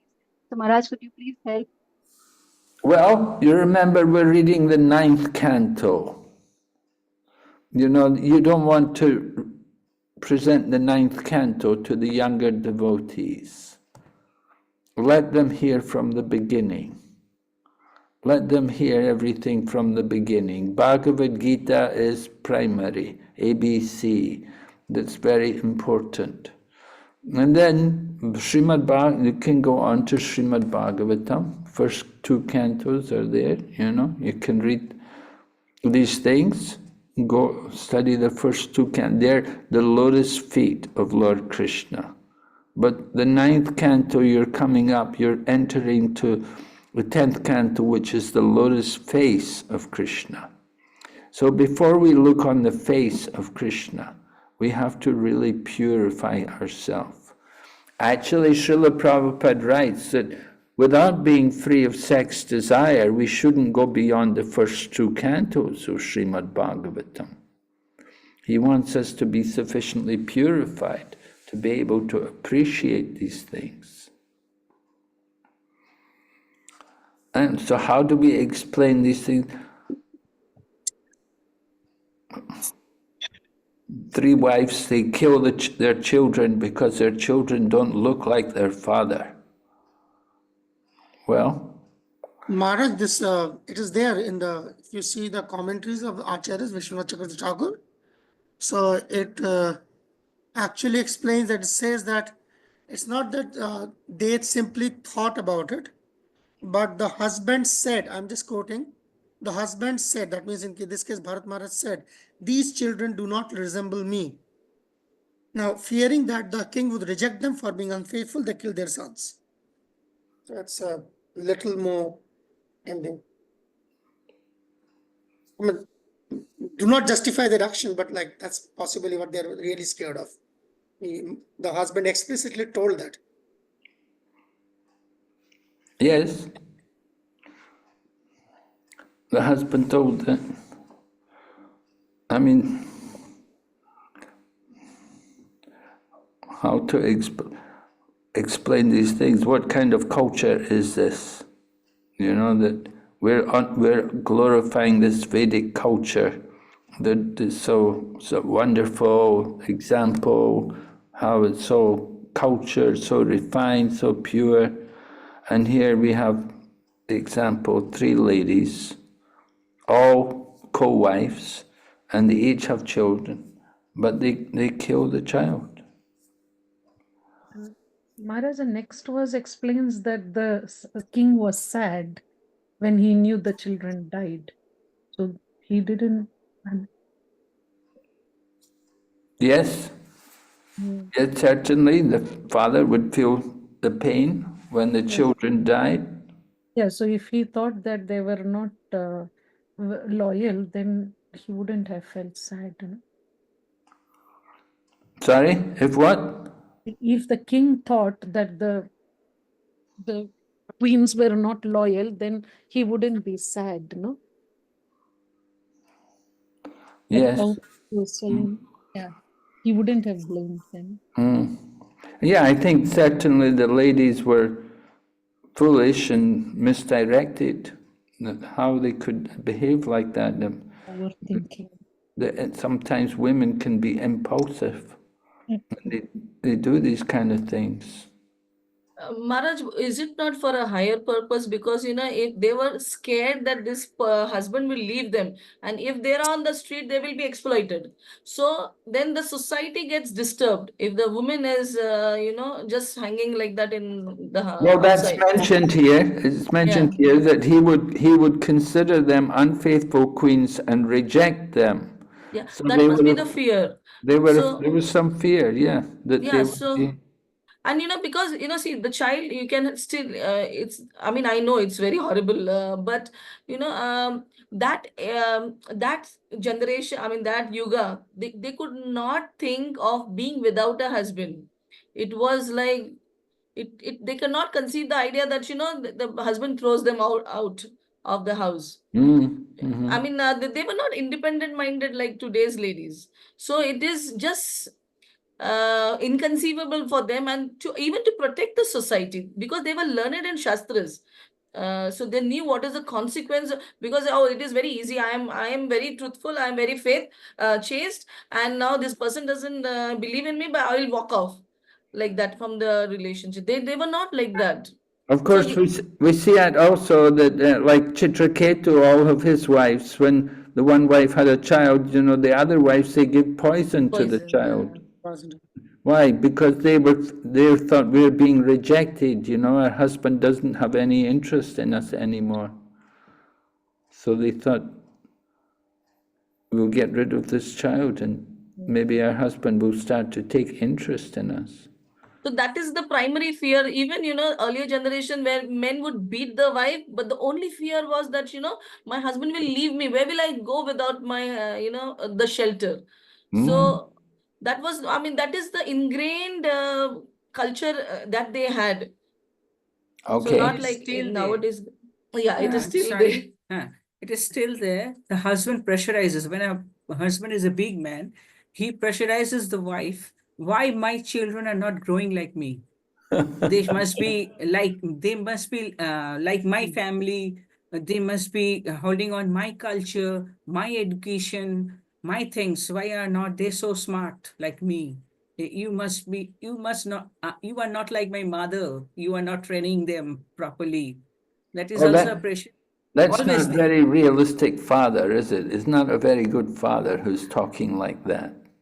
Oh, it depends upon the brain stuff of the children also, how much they can take, how much they can imbibe the culture. That has to be considered also, that the father doesn't do. He is a busy man and he always depends on the wife and he throws the thing on wife. Yes, but to condemn the children like that, it's not proper, and it's not the proper way to talk, proper way to behave. Maharaj, I wanted to ask another question here. Like you just said, this is Satyug that we are talking about. And as we know that a devotee, like if the husband is a devotee, obviously there is a proper conditioning in the palace, I would say, and there will be proper environment also. And the wives would also be, as we can see, they are so chaste and they are so afraid. So definitely they will also be devotees. I feel so. I'm not sure. There's no written proof of that in the Bhagavatam. So Maharaj, were they not fearless? Like they were so chaste and still they were so afraid. Like it seems like the females, they don't have much say in these verses or in these chapters. And how to understand this, Maharaj? Can I add something, Maharaj, into this? Yeah, please. I was just thinking the same thing, like what Pandav Sakhimaji is saying. Actually, these kind of cases where, like, it's first and foremost, this is very rare. It's in a sense that it is obviously it's very shocking, and then these kind of cases can only be ascribed to providence. Actually, not normal circumstances like what someone would behave like this. Like there are many places in Bhagavatam we see examples where we see unless and until there is an active hand of providence. So like things like this do not happen. Like these are not the normal day-to-day affair. Like there will be 3 wives and all 3 will plan to end up their sons. It's like not one, not two, all 3 of them. I mean, if one of them would be smarter and think, okay, let the other 2 wives kill their sons and my son will automatically become the king. Not like that. Like all 3 of them chose to. So such kind of actions can only be attributed to providence. So in that sense, yeah, as Well, Grandfather Bhishma said like that, right? When Maharaj Yudhisthira came before him, Grandfather Bhishma was sort of explaining like that. It's all due to providence. yes, yeah, just like Sundar Gopalji wrote that, like Kunti rejected Karna, but the same thing that like she didn't at least kill him. This is like becoming more horrible because they killed him. So unless it is providence, how do we explain it? Yes, that's the point, that they went the whole way. They killed the children. They could have given the children away to other people. So, Maharaj, yeah. the way Ganga would put the child in the water, I there was just has to be thinking. some reason behind some. So see how I see it. Sometimes, we don't accept it. That's why Krishna does not give us the intelligence to get the proper answer behind it. So socially, I'm also like kind of feminist, but I try to see, there has to be some reason behind it. And then, Krishna, sometimes even when we talk also, when we are preaching, when we have accepted it ourselves, Krishna gives us the intelligence to properly give an answer, which is, that individual can accept it. So first thing is we have to remove all that, doubts from our own self. Then there has to be, there has to be a reasoning behind it. And my Shiksha Guru says, don't take the toughest questions first. When you answer a paper, a question paper, you take the easy ones. So toughest questions, yes, these are the tough questions. We will keep it aside. And eventually, as we grow up, we'll get the answers to it. But as a preacher, we have to be convinced about Bhagavatam. When we are convinced, Krishna will from within give us, some beautiful answers to give. Because sometimes, even I am sure so many preachers are there, we speak something which we have never thought of. But when we have that conviction, Krishna enlightens us how to talk to that individual. Some people are very, very rigid. So if our conviction is there in the Shastras, there will be something that Krishna will lead us to, which is positive for that individual. Or if he has to go away, then Krishna will make us speak that way. But we have to have full conviction. Because I also see, I didn't understand so many things, but if it is written, if Prabhupada has written in the purport, it has to have some reason. Today I don't understand. But if we go with that conviction, if it is in the Shastras, there has to be some reason behind it. Because we are, even when it comes to divorce and all that, oh, this and this, we are ourselves, not accepting. So, I just wanted to share, we had this discussion on divorce. So as we feel that, if there are divorce in ISKCON, oh, ISKCON's name will get spoiled. But as individual devotees, if we are okay, this is the level of that individual devotee, and we feel invest love in that devotee, that devotee will eventually grow out of that conditioning or whatever it is. The institute has to worry about how many divorce cases are there, but all of us devotees start worrying because because of I'm an Indian, so I'm trying to accept now. Within, we have not accepted that divorce do happen. This is Kali Yuga, and they have their own conditioning. Situations are not so easy. We have to just accept it. When you accept, you give strength to other party to grow. So as collectively, if we all invest prayer for that individual, that they have divorce, but if we keep even subtly also we keep that, oh, see, this devotee is divorced, because of him the name of ISKCON will go bad. No, we have to invest a lot of compassion and love for that devotee. He will also change, and ISKCON's name will not go bad anywhere. How much Krishna has his own plan of how much it has to go right and wrong. So we have to be like, because it is, see, we are not all managers in ISKCON or GBC that, oh, it is all bad happening. And Yeah. what can we do from our end? We can accept, because we are not accepting. Because if somebody is, if somebody falls down, yes, it is ISKCON leadership headache if he fell down. But from our end, yes, this person is a human being. There must be some situation, some circumstance. I choose to invest prayers and love and compassion for that devotee. If everybody does it, see, that individual can grow up like a better devotee, much better than we can even imagine. Yeah, very nice. That's very nice. Some very nice points, Maraji. Thank you very much. I appreciate them. You spoke very nicely.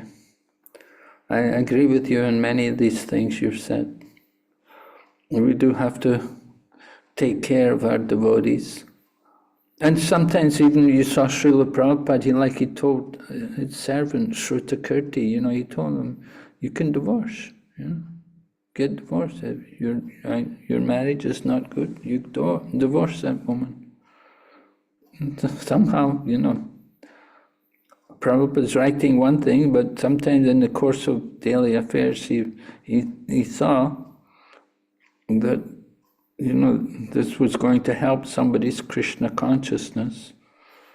Somehow the wife was not right, and his situation was not good. He told him, you could get divorced, take another wife.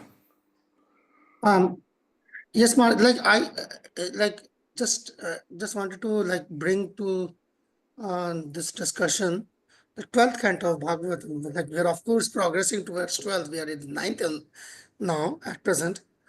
But in 12th canto, if you see the second chapter, it talks about all the symptoms of Kali Yuga.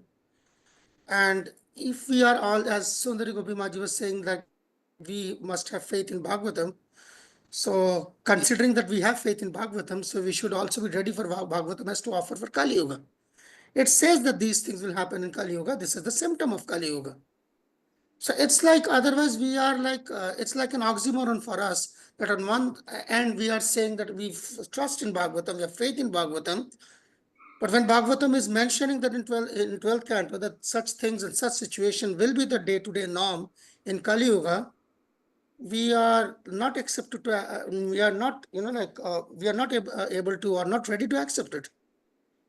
Regardless how bitter it might be, this is the bare fact. And Bhagavatam already predicted that. We are just undergoing the situations that's supposed to be in Kali Yuga. And till the time we are, if at all it is possible for us to overturn the tide of Kali Yuga by the force of the Sankirtan movement, So the Kali Yuga will remain Kali Yuga. It will work like Kali Yuga, as Bhagavatam says that. Yeah, very says good. Very will be good point, Prabhu. Yeah, I agree with you. Yeah. It Nice. says that there will be like people will be choosing the partners in terms of their physical attributes. So how are we going to change everything written in Bhagavatam now? It's going to function. Okay. So anyway, you can just read if you like. If you have not already read, you like to go through the rest of the chapter. You can read more about how everything is worked out and gets the son. Maharaj Bharat was given a son by the grace of the Maruts.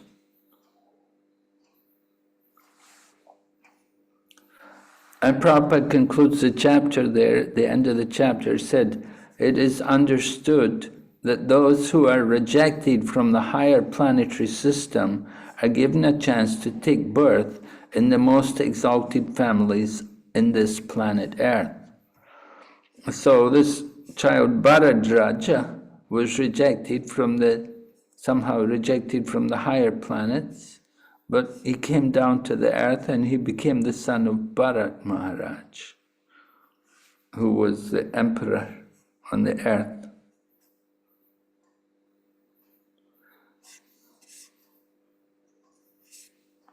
He wanted a son, so this child, he got a son from the higher planets by the grace of the demigods.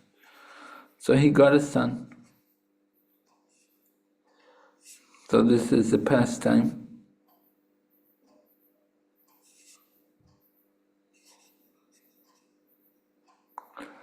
All right, so it's time up. We'll finish here, Prabhus. We'll meet you tomorrow. Thank you very much for your participation. Very nice. You're Hare very Krishna. active. Hare Krishna Maharaj. Hare Krishna, Prabhus. Srila Prabhupada ki jai. Jai. Thank Thank you so much, Maharaj. Thank you so much. you. Hare Krishna. Hare Krishna.